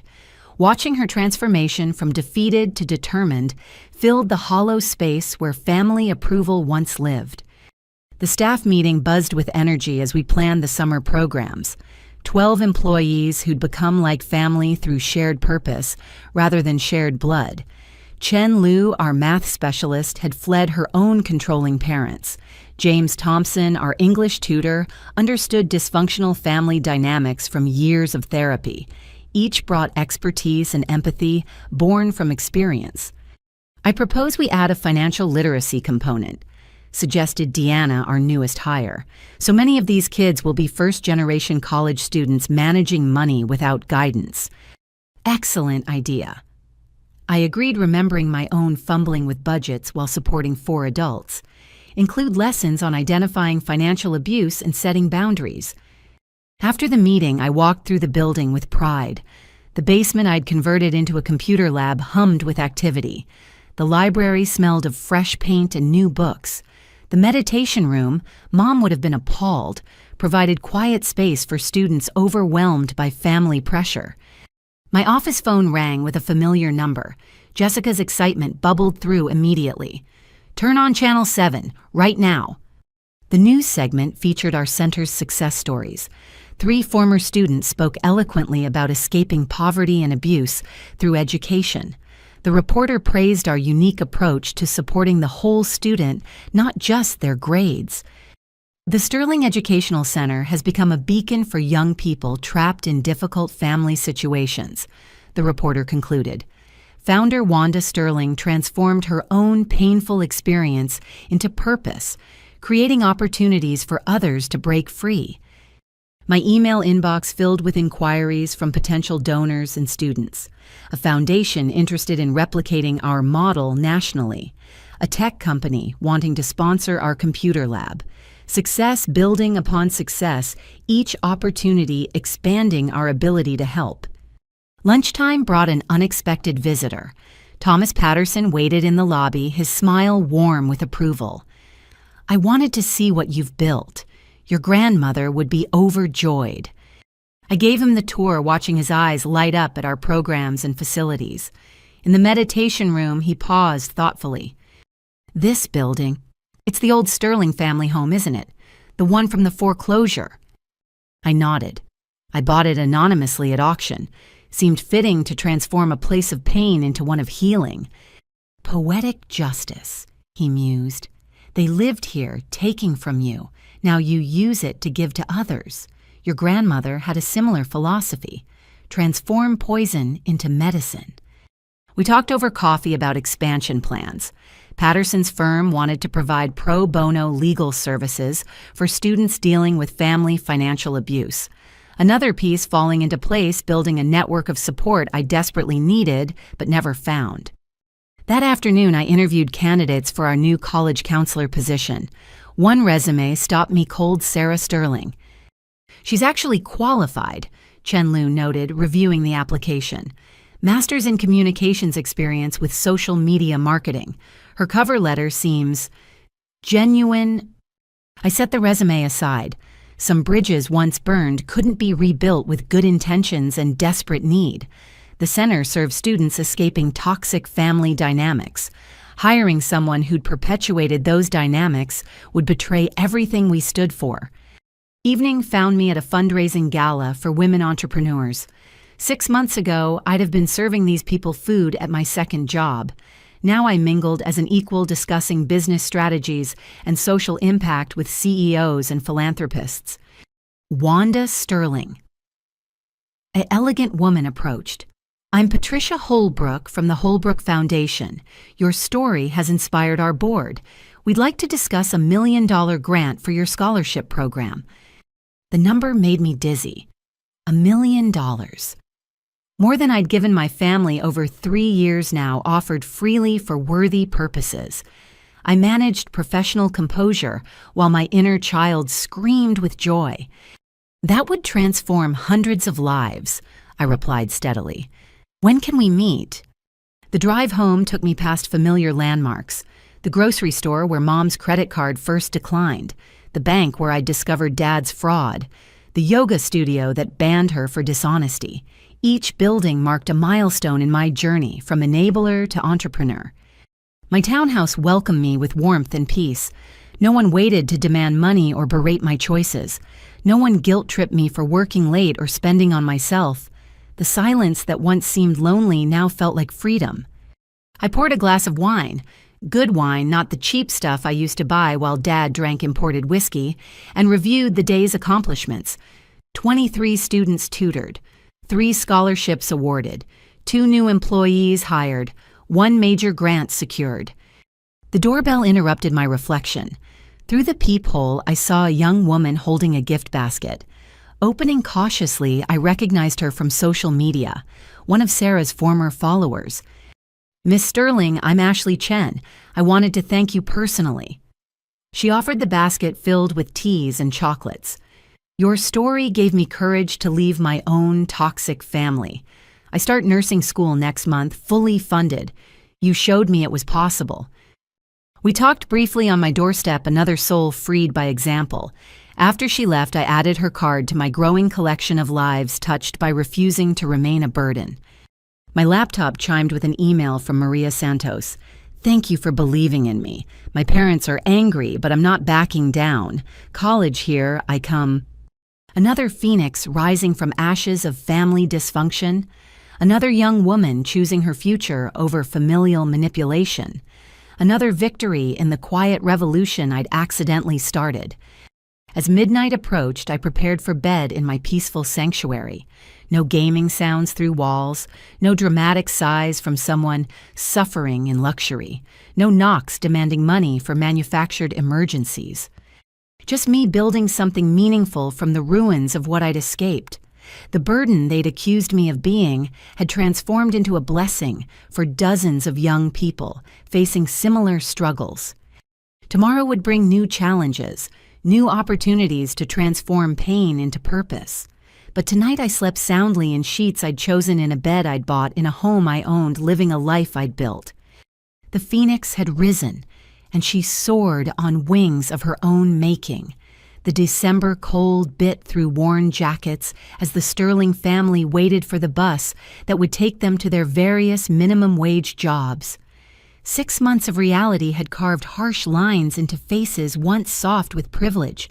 The basement apartment they shared in Helen's sister's house smelled of mildew and broken dreams, a far cry from the comfortable home they'd lost through their own cruelty. Charles Sterling, former entrepreneur and master manipulator, adjusted the security guard uniform that never fit quite right. The night shift at a warehouse paid $11 an hour, barely covering his share of rent and the court-ordered restitution payments. His Mercedes dreams had devolved into hoping the bus arrived on time so his supervisor wouldn't dock his pay again. "My feet are killing me."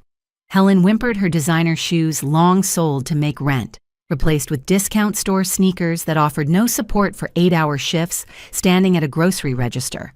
The yoga mat she clutched was her last remnant of better days, though she rarely had energy for practice after work.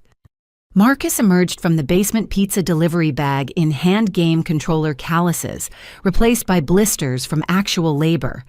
30 years old and delivering food to teenagers who tipped poorly and recognized him from his failed streaming career. The gaming setup he'd saved was useless without internet he couldn't afford.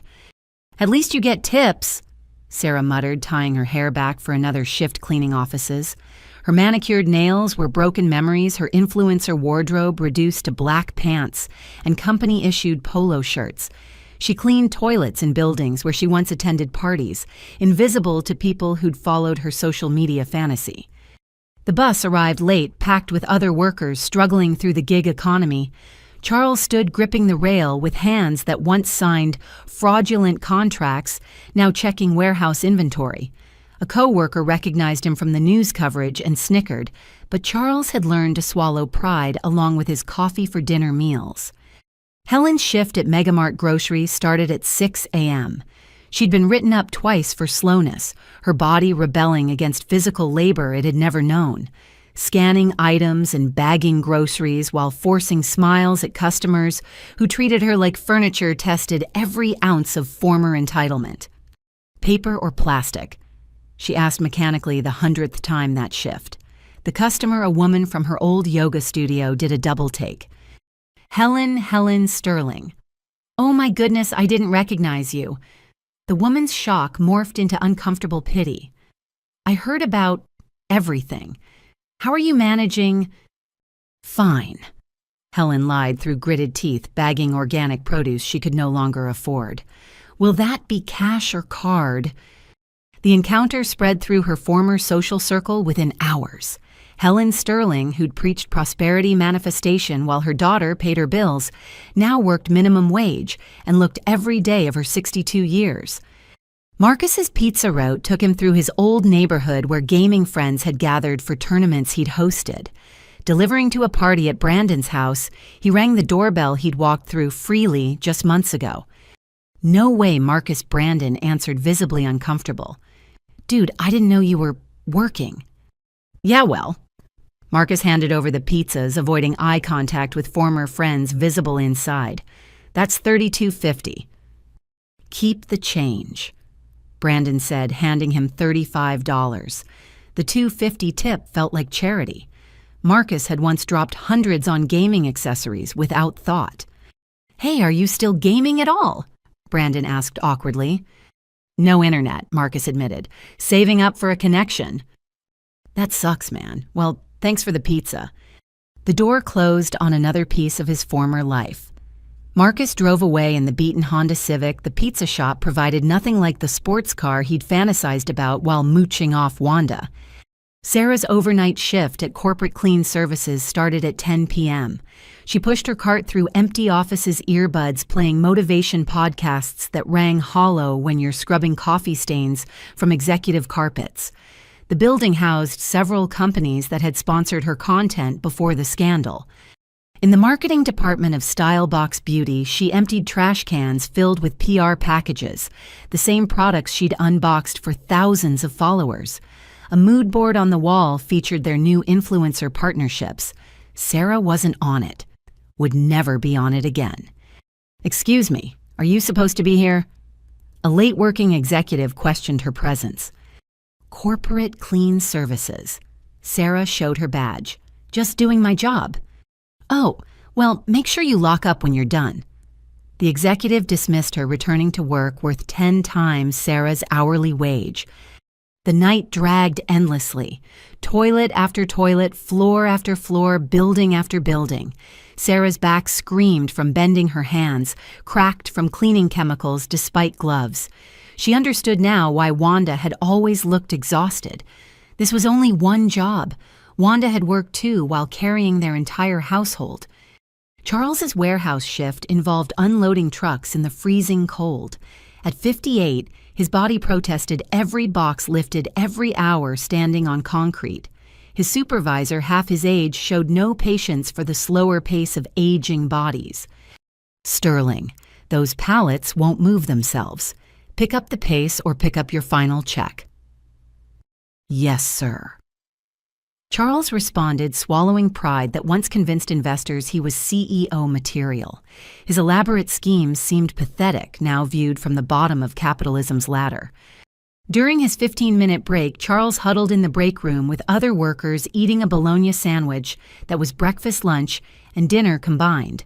The financial reality Wanda had navigated while supporting them felt crushing when experienced firsthand. Heard you used to run businesses, a coworker mentioned. What happened? Bad luck. Charles lied automatically, then caught himself. No, bad choices. My own bad choices. The admission surprised him. 6 months of consequences had begun cracking the delusion that blamed everyone else for his failures. Each paycheck that barely covered survival taught lessons his daughter's generosity had prevented him from learning. Helen's feet gave out during hour 6 of her shift. She leaned against her register, fighting tears as her supervisor approached with the expression that meant another write-up. "Helen, you have a line of customers. This is your final warning about productivity. Next time you're terminated." "I understand," Helen whispered, forcing herself upright. The spiritual enlightenment she'd preached while Wanda funded her lifestyle felt like mockery now.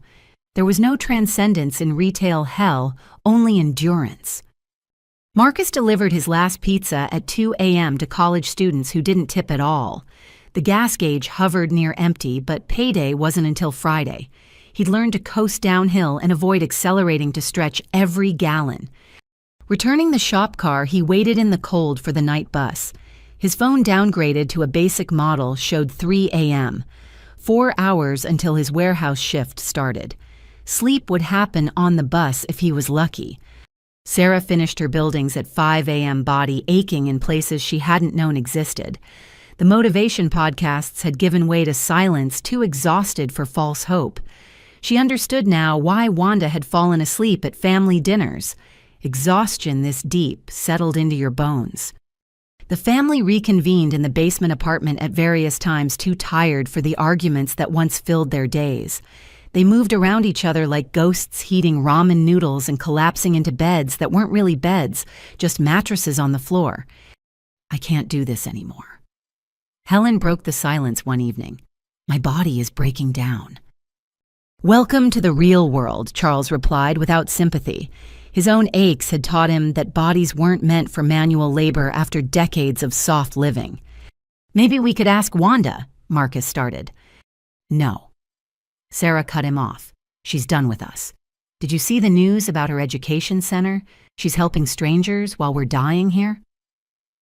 "We're not dying," Charles corrected. "We're living, just not the way we wanted." The truth hung heavy between them. They'd scorned Wanda for working, constantly called her a burden for being tired, evicted her for the crime of mentioning bills. Now they lived her life multiplied by 4, and the weight was crushing.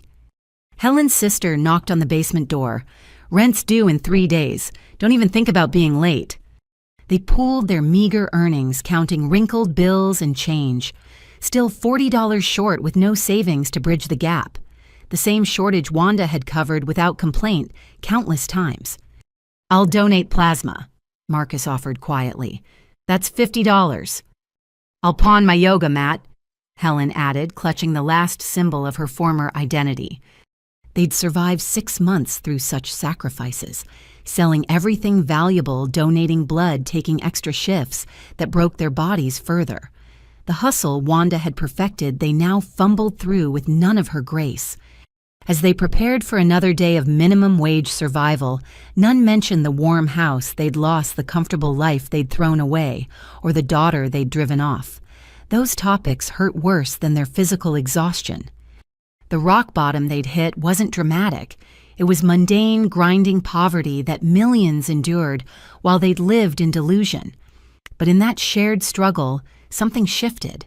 The family who'd united to exile Wanda now united in understanding exactly what they'd lost.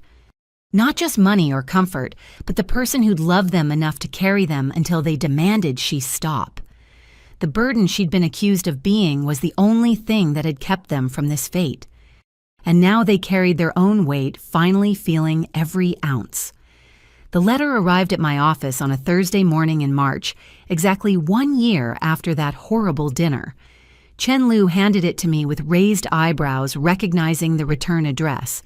"It's from them. Want me to shred it?" "No," I said after a pause. "I'll read it."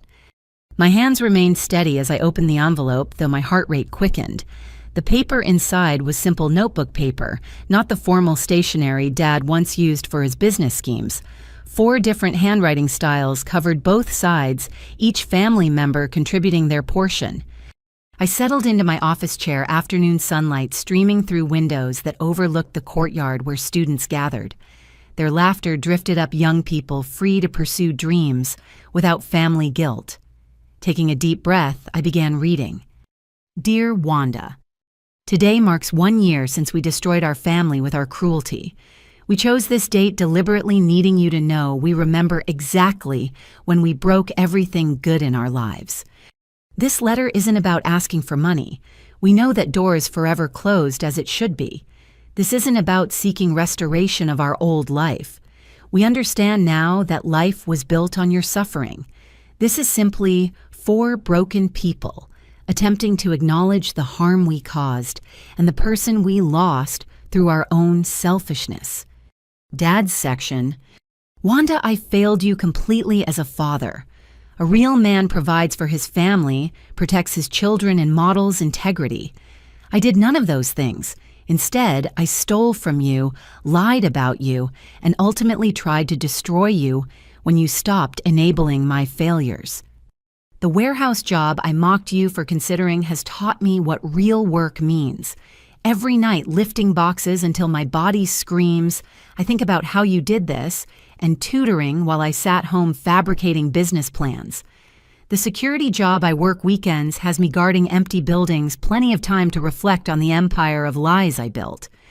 I've joined Gamblers Anonymous, not because the court mandated it, but because I finally admitted the business ventures were just gambling with your money.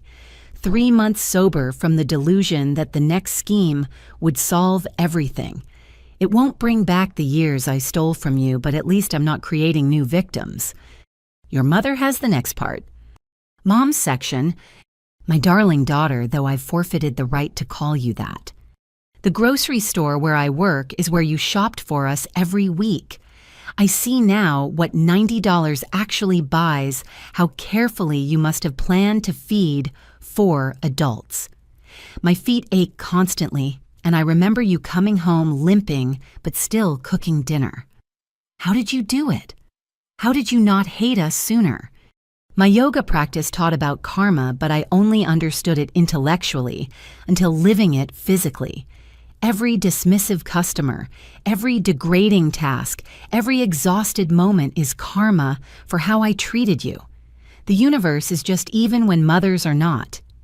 I've started attending a support group for parents who've lost children through their own actions, not death, but something perhaps worse, justified abandonment. We share stories of entitlement and neglect, slowly accepting that our children didn't leave us. We drove them away. Sarah wants to share next. Sarah's section. Wanda. I clean offices now. Last week I cleaned yours. You weren't there, but I saw your degrees on the wall, the photos of students you've helped, the awards from the community. The life you've built without us is beautiful. I sobbed into my mop bucket, realizing I called someone burden who was actually blessing. The influencer life I thought I deserved was shallow fantasy. This real life of work and consequences has taught me that. I watch your education center's social media from a fake account. I know you blocked me and see you helping young women escape families like ours. The knife twists deeper, knowing I'm the cautionary tale, not the inspiration. I've been in therapy, real therapy, not Instagram motivation, diagnosed with narcissistic personality disorder. The label stings but fits. I'm trying to change to become someone worth being, not for reconciliation, but for my own soul. I need you to know that you deserved a sister who celebrated your success, not one who resented it. Marcus will finish. Marcus's section. Hey Wanda, 30 years old and I'm finally growing up. Funny how poverty does that. The gaming world I escaped into was just that. Escape from responsibility you carried for all of us. I deliver pizzas to people younger than me who have their lives together because they didn't have you to enable their laziness. I think about that dinner a lot. How I sat there smirking while you were being attacked. How I already planned to take your room before the words finished leaving Sarah's mouth. What kind of brother does that, the worthless kind? I volunteer now at the community center teaching kids basic computer skills. It's not much, but it's honest. One kid reminds me of you. Quiet, hardworking, overlooked. I make sure he's not. It doesn't undo my failures as your brother, but maybe it prevents another kid from becoming me. All of us. We don't ask for forgiveness because some things are unforgivable. We don't ask for contact because we haven't earned that right. We definitely don't ask for money because that would prove we've learned nothing. We ask only that you know this. We remember. We understand. We regret. And despite having no right to the emotion, we love the daughter and sister we were too blind to treasure when we had her. The Sterling family you deserved, not the one you got. I set the letter down with trembling hands. Outside, students practiced presentation skills in the courtyard, their confident voices carrying through spring air. These young people who'd trusted me with their stories of family pain and survival. I couldn't betray that trust by reopening doors better left closed. But the letter felt different from their previous manipulations. The self-awareness seemed genuine, the accountability real. Chen Lu knocked softly, bringing tea and tissues I hadn't realized I needed. "You okay, boss?" "Yeah, just processing." I showed her the letter. "What do you think?" She read it carefully, her own family trauma making her an expert in toxic dynamics. This feels real, but real doesn't always mean safe to engage with. Dr. Martinez said something similar during my emergency therapy session that afternoon. The letter shows growth, but growth doesn't entitle them to access. You get to decide if and when you're ready for any contact. I spent the week considering my response. The old Wanda would have rushed back, wallet open and arms wide. The bitter Wanda would have burned the letter and laughed. But the healing Wanda I'd become needed something more nuanced. The following Thursday, I had Patterson send a certified response. "To the Sterling family, your letter has been received and read. The acknowledgement of harm and personal growth is noted. However, healing happens on separate timelines, and mine requires continued distance. I'm glad you're working and growing. That process deserves to continue without the complication of our shared past. Your journey toward becoming better people should be for yourselves, not for the hope of reconciliation. If individual therapy and personal development continue, perhaps someday communication might be possible. That day is not today. Please respect this boundary as you learn to respect others. I wish you well in your journey toward becoming the people you reference in your letter, the family I deserved. May you become that family for each other, if not for me. Wanda Sterling." I included information about free therapy resources and job training programs, but no personal details about my life. Boundaries could coexist with compassion distance, with well wishes. Patterson delivered their response a week later. "They cried," he reported. "But it wasn't manipulative crying. More like relief." Charles said, "At least now they know you're okay. Helen asked me to thank you for the resource list. Sarah wanted you to know she's staying in therapy." Marcus just nodded.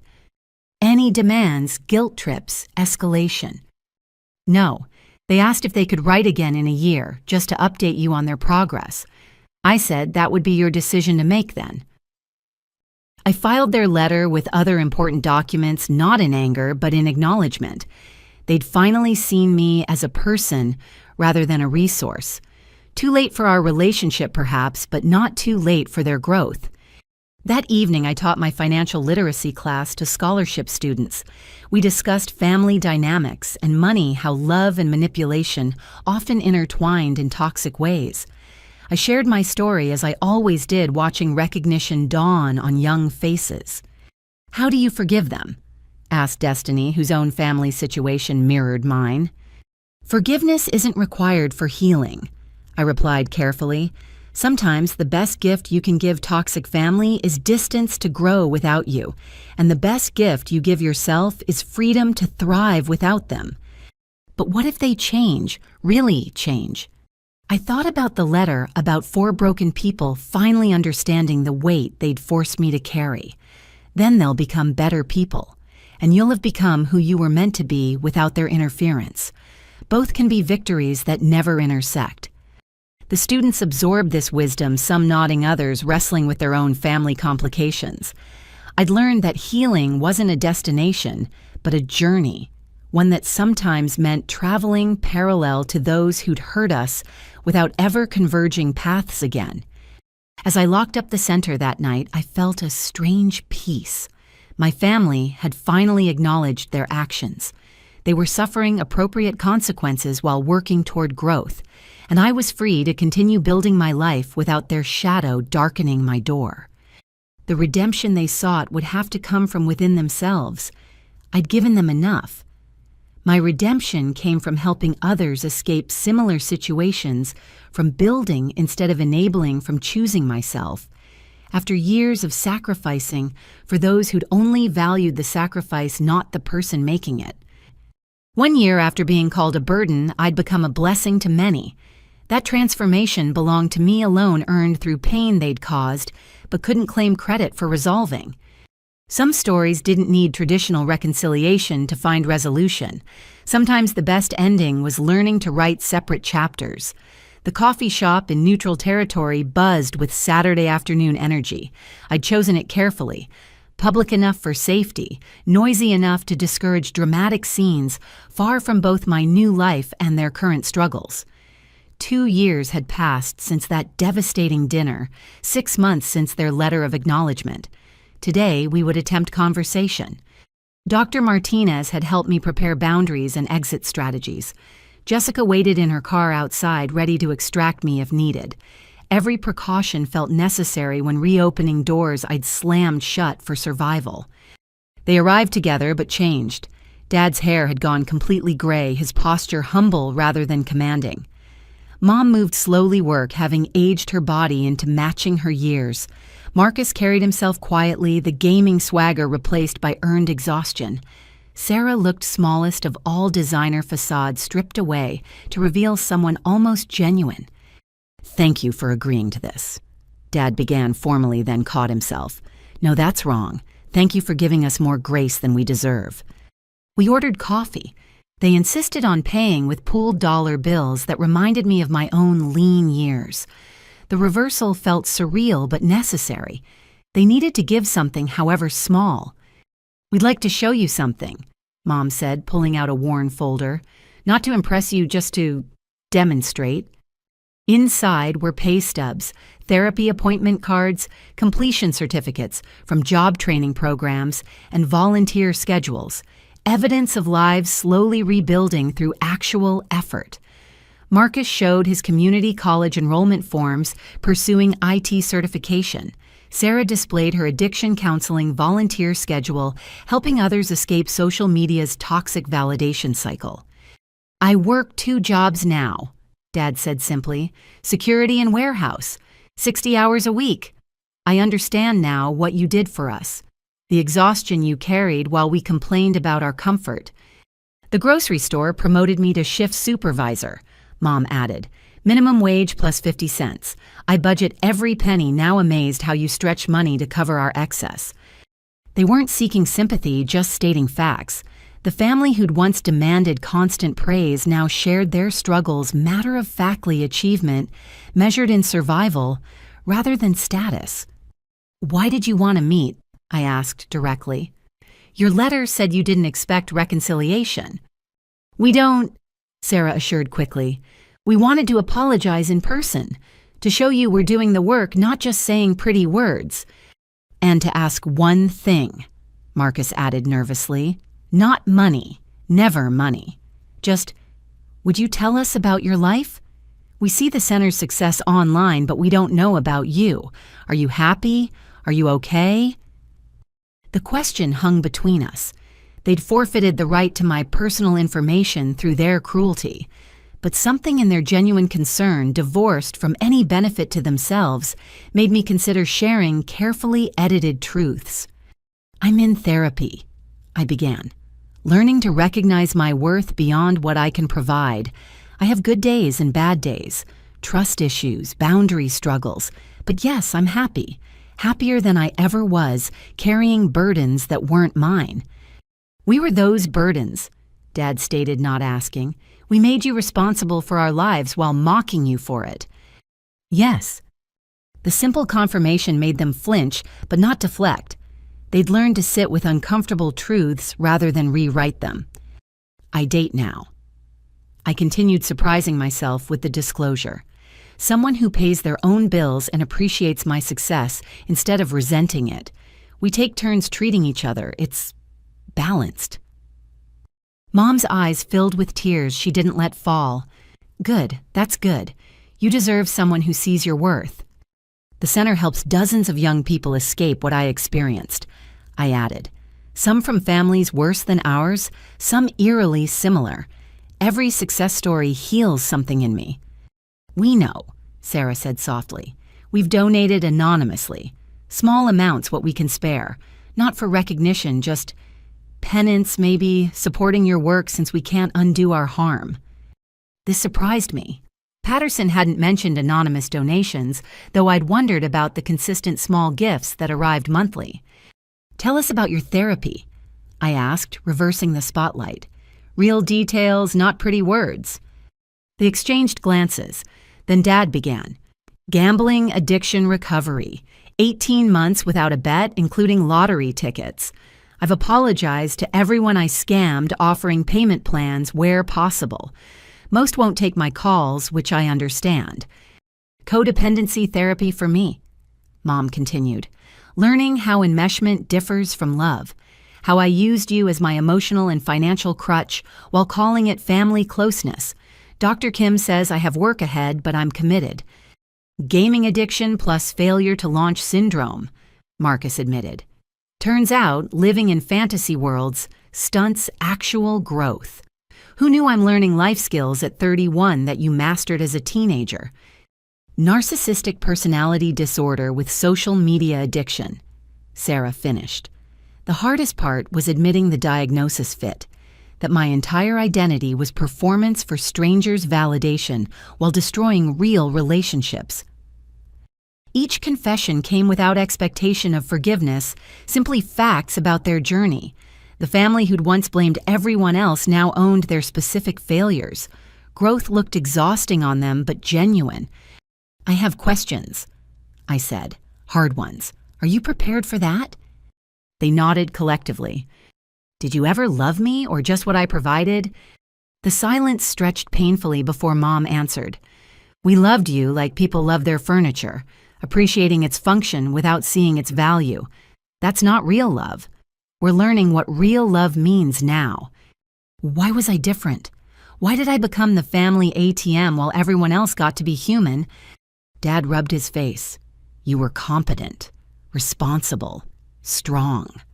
We mistook those qualities for not needing support. The more you succeeded, the more we felt entitled to that success. It's shameful logic, but honest. Would you have ever stopped if I hadn't left? No, Sarah said firmly. We'd have drained you dry, then blamed you for having nothing left to give. Your leaving saved us from becoming complete monsters instead of just partial ones. Do you actually like who I am or just miss what I did for you? Marcus met my eyes. I don't know who you are anymore, but I like who I see from afar. Someone helping kids, building community, choosing yourself. That person seems amazing. The sister I ignored while gaming seems like she was probably amazing too. I was just too selfish to notice.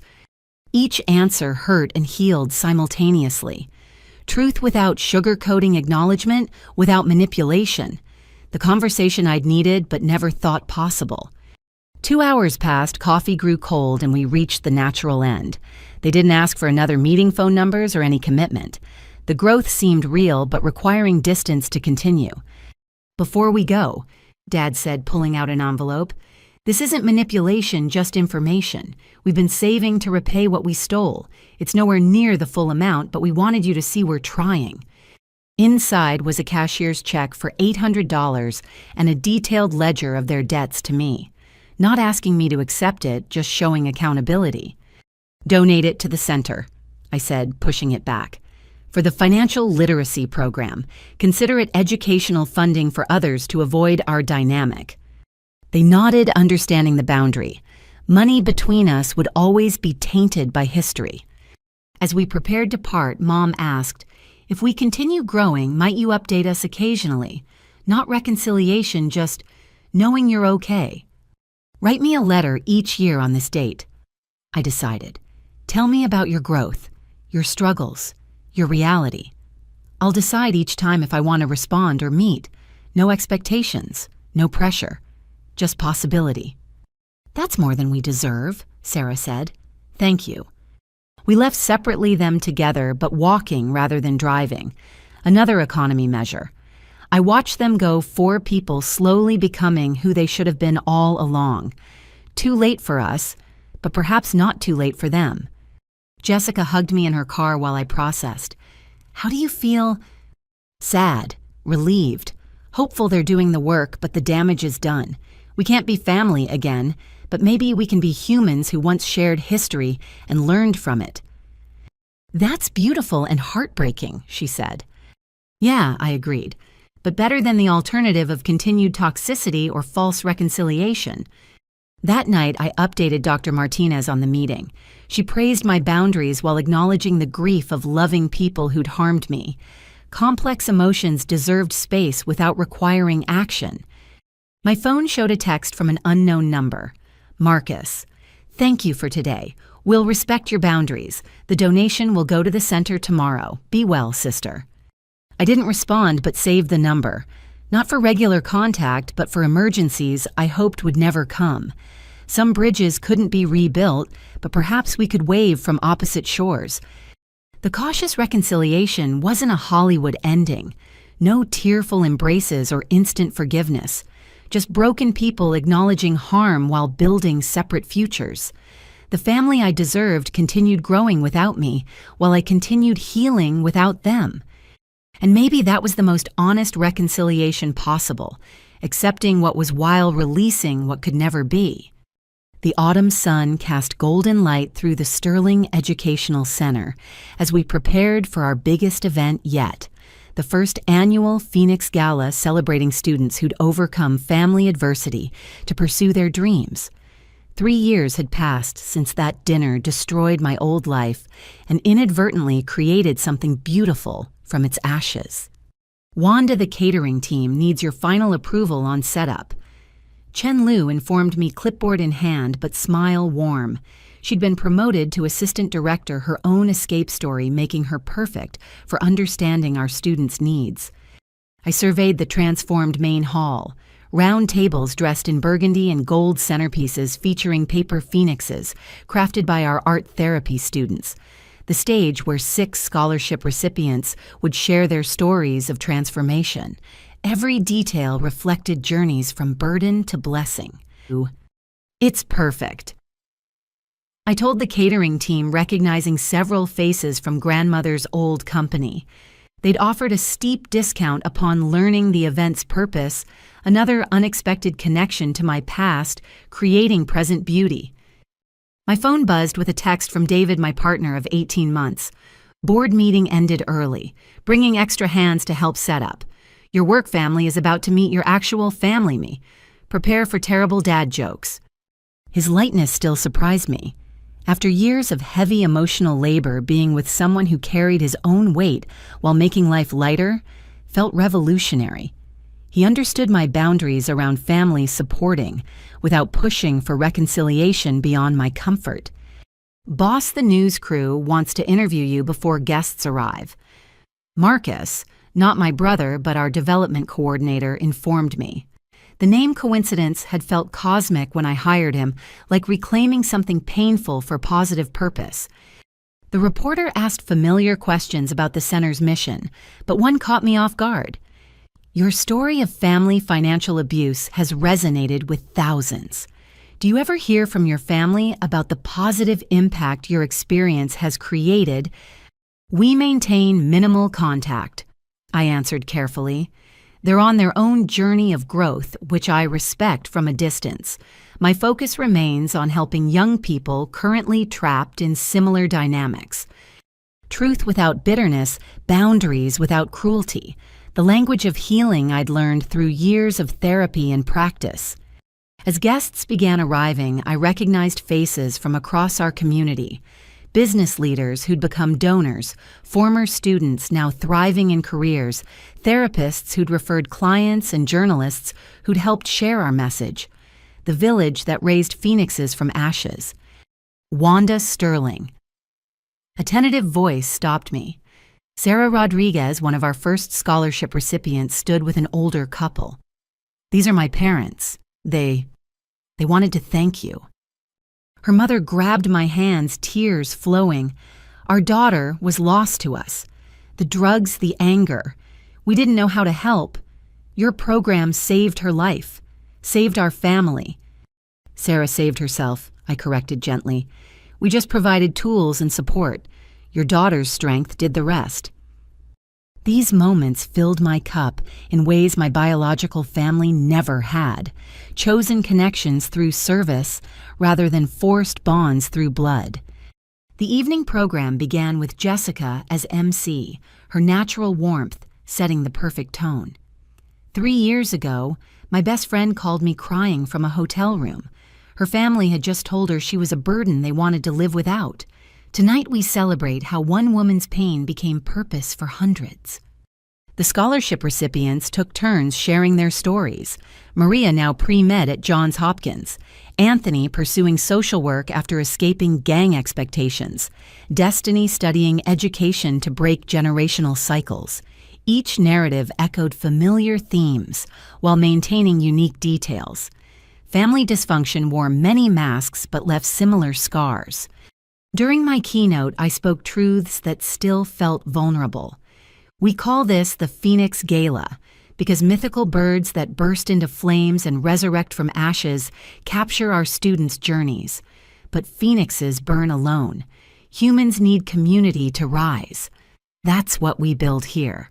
Chosen family for those whose blood relatives forgot that love means support, not servitude. Applause thundered, but I noticed movement by the entrance. For a heart-stopping moment, I thought my family had appeared. Instead, Helen's sister Margaret entered quietly, finding a seat in the back. We'd spoken twice since the reconciliation meeting, her own guilt about enabling her sister's behavior, leading to substantial anonymous donations. The evening's highlight came when presenting our new initiative, Sterling House, a transitional living program for students escaping abusive homes. The renovated Victorian would provide safe housing while they pursued education, recreating family dynamics based on mutual respect rather than exploitation. No one living at Sterling House will ever be called a burden, I promised. They'll be called scholars, friends, chosen family. They'll learn that needing help doesn't diminish worth and that giving help doesn't entitle control. David found me during the reception wrapping an arm around my waist. You've built something incredible from something terrible. I'm constantly amazed by your strength. Strength born from necessity, I replied, leaning into his warmth, though I prefer this version to the one that just endured. Ms. Sterling. A young woman approached nervously. I'm starting the program next month. My family situation is complicated. Do you think someone like me can really make it? I recognized the fear in her eyes, the same terror I'd felt driving away that midnight. What's your name? Amber. Amber, 3 years ago, I slept in my car because my family made me homeless for refusing to keep paying their bills. Tonight I run a center that's helped over 200 students escape similar situations. You're not wondering if you can make it. You're already making it by choosing yourself. She nodded, tears threatening. Chen Lu appeared smoothly guiding Amber toward other students who'd share encouragement and practical advice, the network working as designed, lifting each other rather than dragging down. As the evening wound down, I stood on the balcony overlooking the city lights.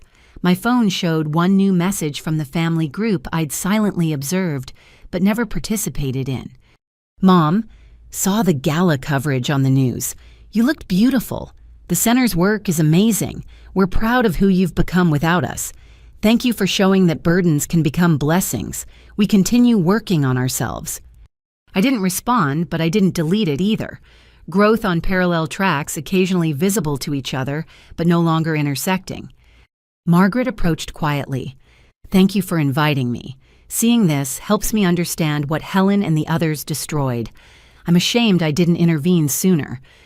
You couldn't have changed anything, I assured her. They needed to hit bottom to begin climbing up. Sometimes the kindest thing is letting people face consequences. Still, I wish. We all have wishes about the past. Building better futures matters more. David joined us naturally, including Margaret, in conversation about the center's expansion plans. His easy social grace smoothed potentially awkward moments, another gift I'd never expected in a partner. The cleanup crew worked efficiently, transforming our magical evening back into tomorrow's functional space, but the energy lingered, hope generated by gathering survivors who'd refused to remain victims. "Tired?" David asked as I locked my office.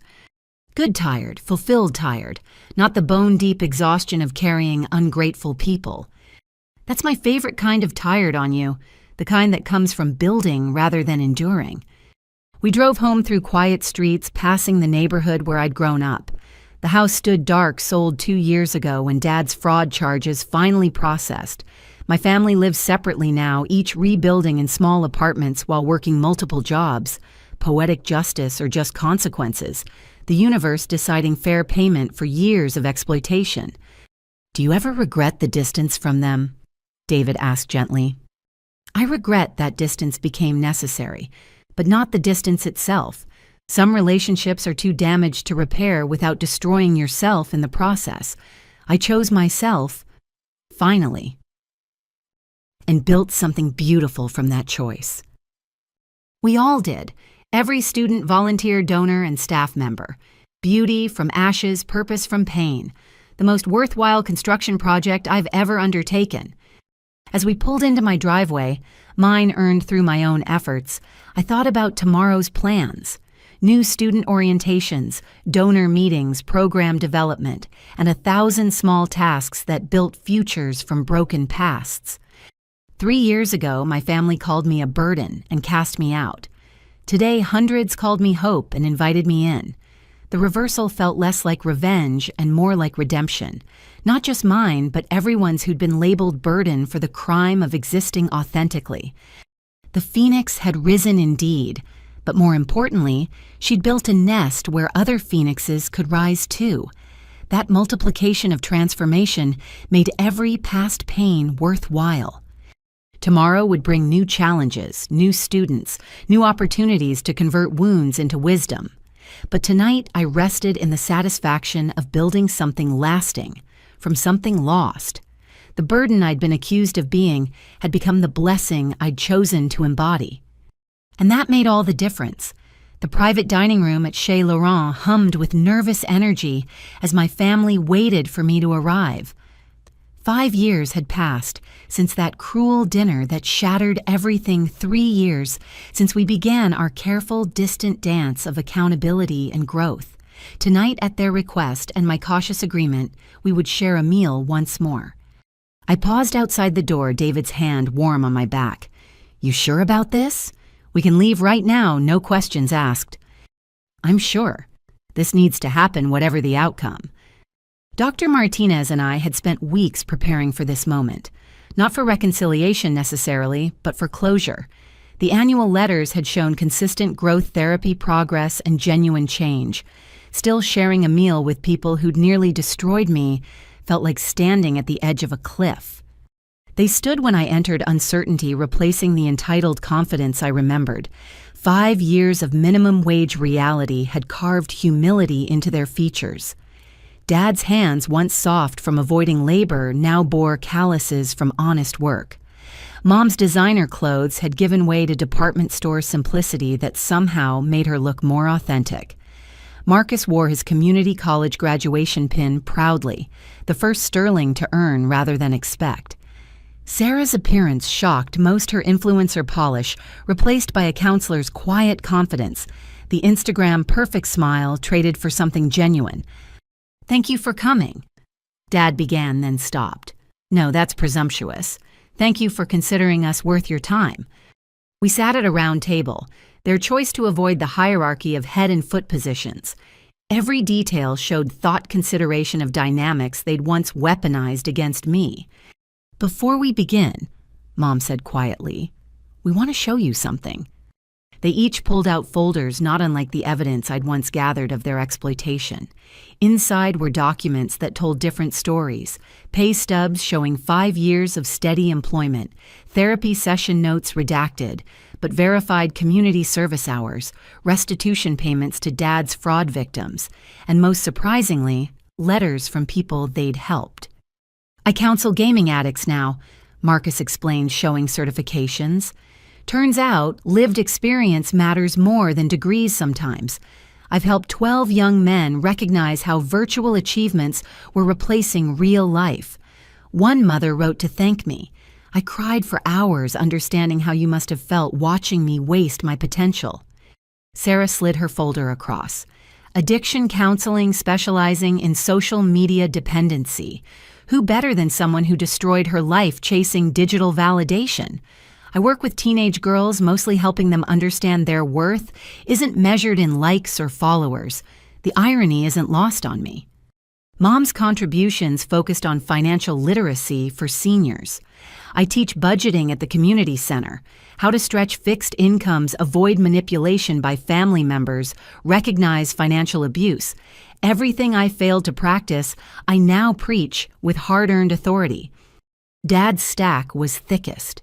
"Security work pays bills, but fraud prevention consulting has become my calling. I speak at senior centers about scam recognition, help small businesses identify internal theft work with the DA's office on white-collar crime education. Turns out, understanding criminal thinking from inside makes me valuable for prevention." I studied each document carefully, David reading alongside me. These weren't performances for my benefit, but evidence of sustained change. 5 years of consistent growth, helping others avoid the paths they'd walked. "Why tonight?" I asked. "Your last letter didn't mention wanting to meet." "Because we finally have something to offer besides apologies," Sarah said. "Not to you. We know that bridge is burned. But to others like you. We want to share our story. Publicly. Take full accountability. Maybe prevent other families from destroying themselves like we did." She pulled out a final document, a contract with a documentary filmmaker known for ethical storytelling about family trauma. "We've agreed to participate in a film about financial abuse within families. Complete honesty about what we did, how you survived, and what we've learned. All proceeds go to your center." My hands stilled. "You want to publicly admit to financially abusing me?" "We want to publicly celebrate the daughter who refused to remain our victim," Dad corrected. "To show other families that calling someone a burden for being responsible is abuse, not love. That expecting endless sacrifice while giving nothing is theft, not family values. The filmmaker wants your participation but will proceed without it if you prefer," Mom added quickly. "Your boundaries matter more than our redemption narrative." I looked at these 4 people who'd caused such damage, seeing something I'd never thought possible. Genuine understanding of their harm and commitment to preventing others from repeating it. They weren't seeking forgiveness or restoration, just opportunity to transform their cruelty into cautionary tales. "I'll consider it," I said finally.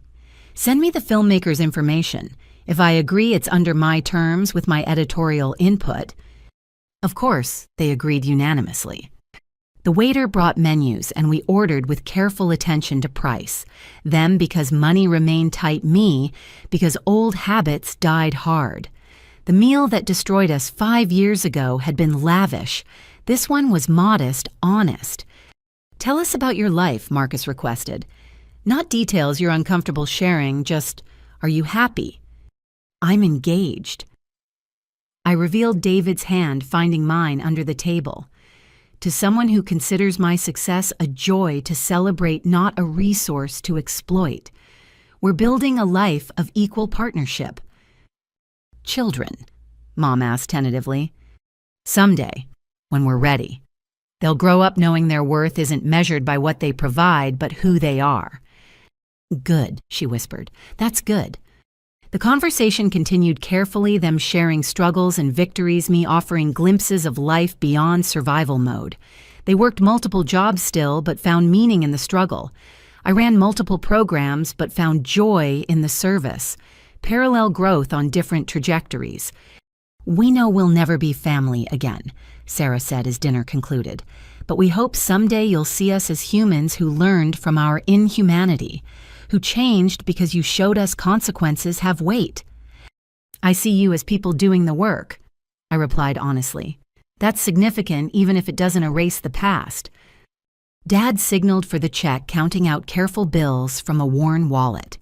The gesture meant more than any grand display. They were paying for a meal with money earned honestly sharing what little they had rather than taking what they hadn't earned. As we prepared to leave, Mom made one last request. Could we possibly see the center? Not go inside, just see what you built from what we broke." I considered, then nodded. From outside, briefly. We drove in separate cars to the Sterling Educational Center, lit beautifully for evening classes. Students moved between buildings carrying dreams bigger than their circumstances. The Phoenix house gleamed next-door windows, warm with chosen family-sharing meals they'd cooked together. "It's magnificent," Dad breathed. "You built this." We built this. Every person who refused to be a burden, every donor who understood the mission, every volunteer who gave time, every student who chose courage. I just provided the starting point. "From our cruelty," Sarah stated, not asking. "From my freedom," I corrected. "Your cruelty was the push. My choice was the power." They stood quietly absorbing the weight of what their actions had inadvertently catalyzed. 4 people who'd tried to diminish me, watching hundreds rise because I'd refused to stay small. "Thank you," Marcus said simply, "for showing us, for surviving us, for becoming who you are despite us."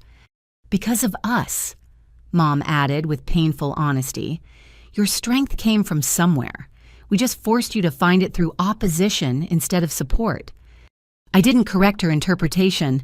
Some truths were theirs to carry. We parted in the parking lot without promises or plans. The documentary would proceed if I approved their story becoming teaching tool rather than hidden shame. They would continue their work, staying accountable to growth. I would continue mine-building futures from broken pasts. "How do you feel?" David asked as we drove home. "Complete," I said, after consideration. "Not healed, some wounds leave scars. Not reconciled, some bridges can't be rebuilt, but complete. The circle that opened with cruelty has closed with understanding." "They've really changed," he observed. "They have. Too late for us, but not too late for them. And that's its own form of justice." My phone buzzed with a message from Chen Liu.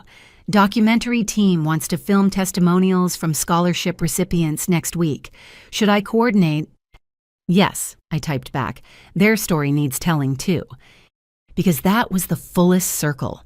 My family's cruelty creating a center that helped hundreds escape similar cruelty. Their public acknowledgement would validate every person labeled burden for expecting basic respect. Their consequences would warn every family considering exploitation over support. As I prepared for bed in the home I'd earned with the partner I'd chosen, living the life I'd built, I thought about that dinner 5 years ago, Sarah declaring me a burden, Dad smiling over wine, Mom nodding agreement, Marcus smirking at his phone, the death of one life that birthed a better one. Tomorrow the filmmaker would call. I'd agree to participate, controlling the narrative that had once controlled me. My family would face public judgment for their actions, accepting it as just payment for growth. Students would continue arriving at our center, transforming from burdens to blessings through community that understood their journey. But tonight I simply existed in the satisfaction of survival, transformed into success. The burden they'd accused me of being had become exactly what they'd feared, someone who refused to carry them, and in that refusal I'd found the strength to carry hundreds of others toward freedom. The Phoenix hadn't just risen. She'd built an entire sanctuary for other phoenixes to rise. My family's cruelty had become my community's catalyst. Their attempt to diminish me had multiplied my impact beyond their wildest fears. And that was the greatest justice of all. Not revenge, but redemption, not just for me, but for everyone who'd been called burden for the crime of having boundaries. The story that began with, "You are a burden, we want to live without you," ended with hundreds declaring, "We are not burdens, we are blessings." And we were. Oh, how we were. As I close this chapter of my story, I want to ask you something. Have you ever felt like a burden for simply expecting basic respect and reciprocity in your relationships? Have family members or friends made you feel guilty for having boundaries or taking care of yourself? You are not alone.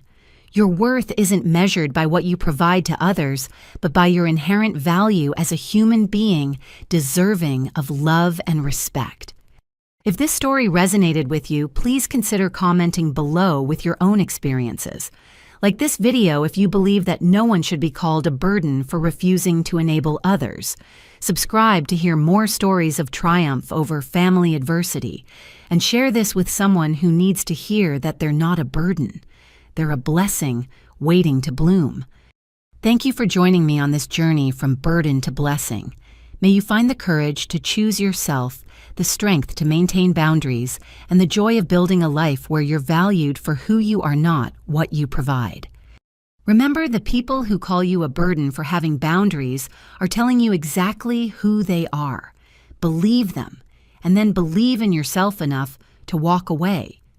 Until next time, this is Wanda reminding you that rising from the ashes isn't just possible, it's powerful.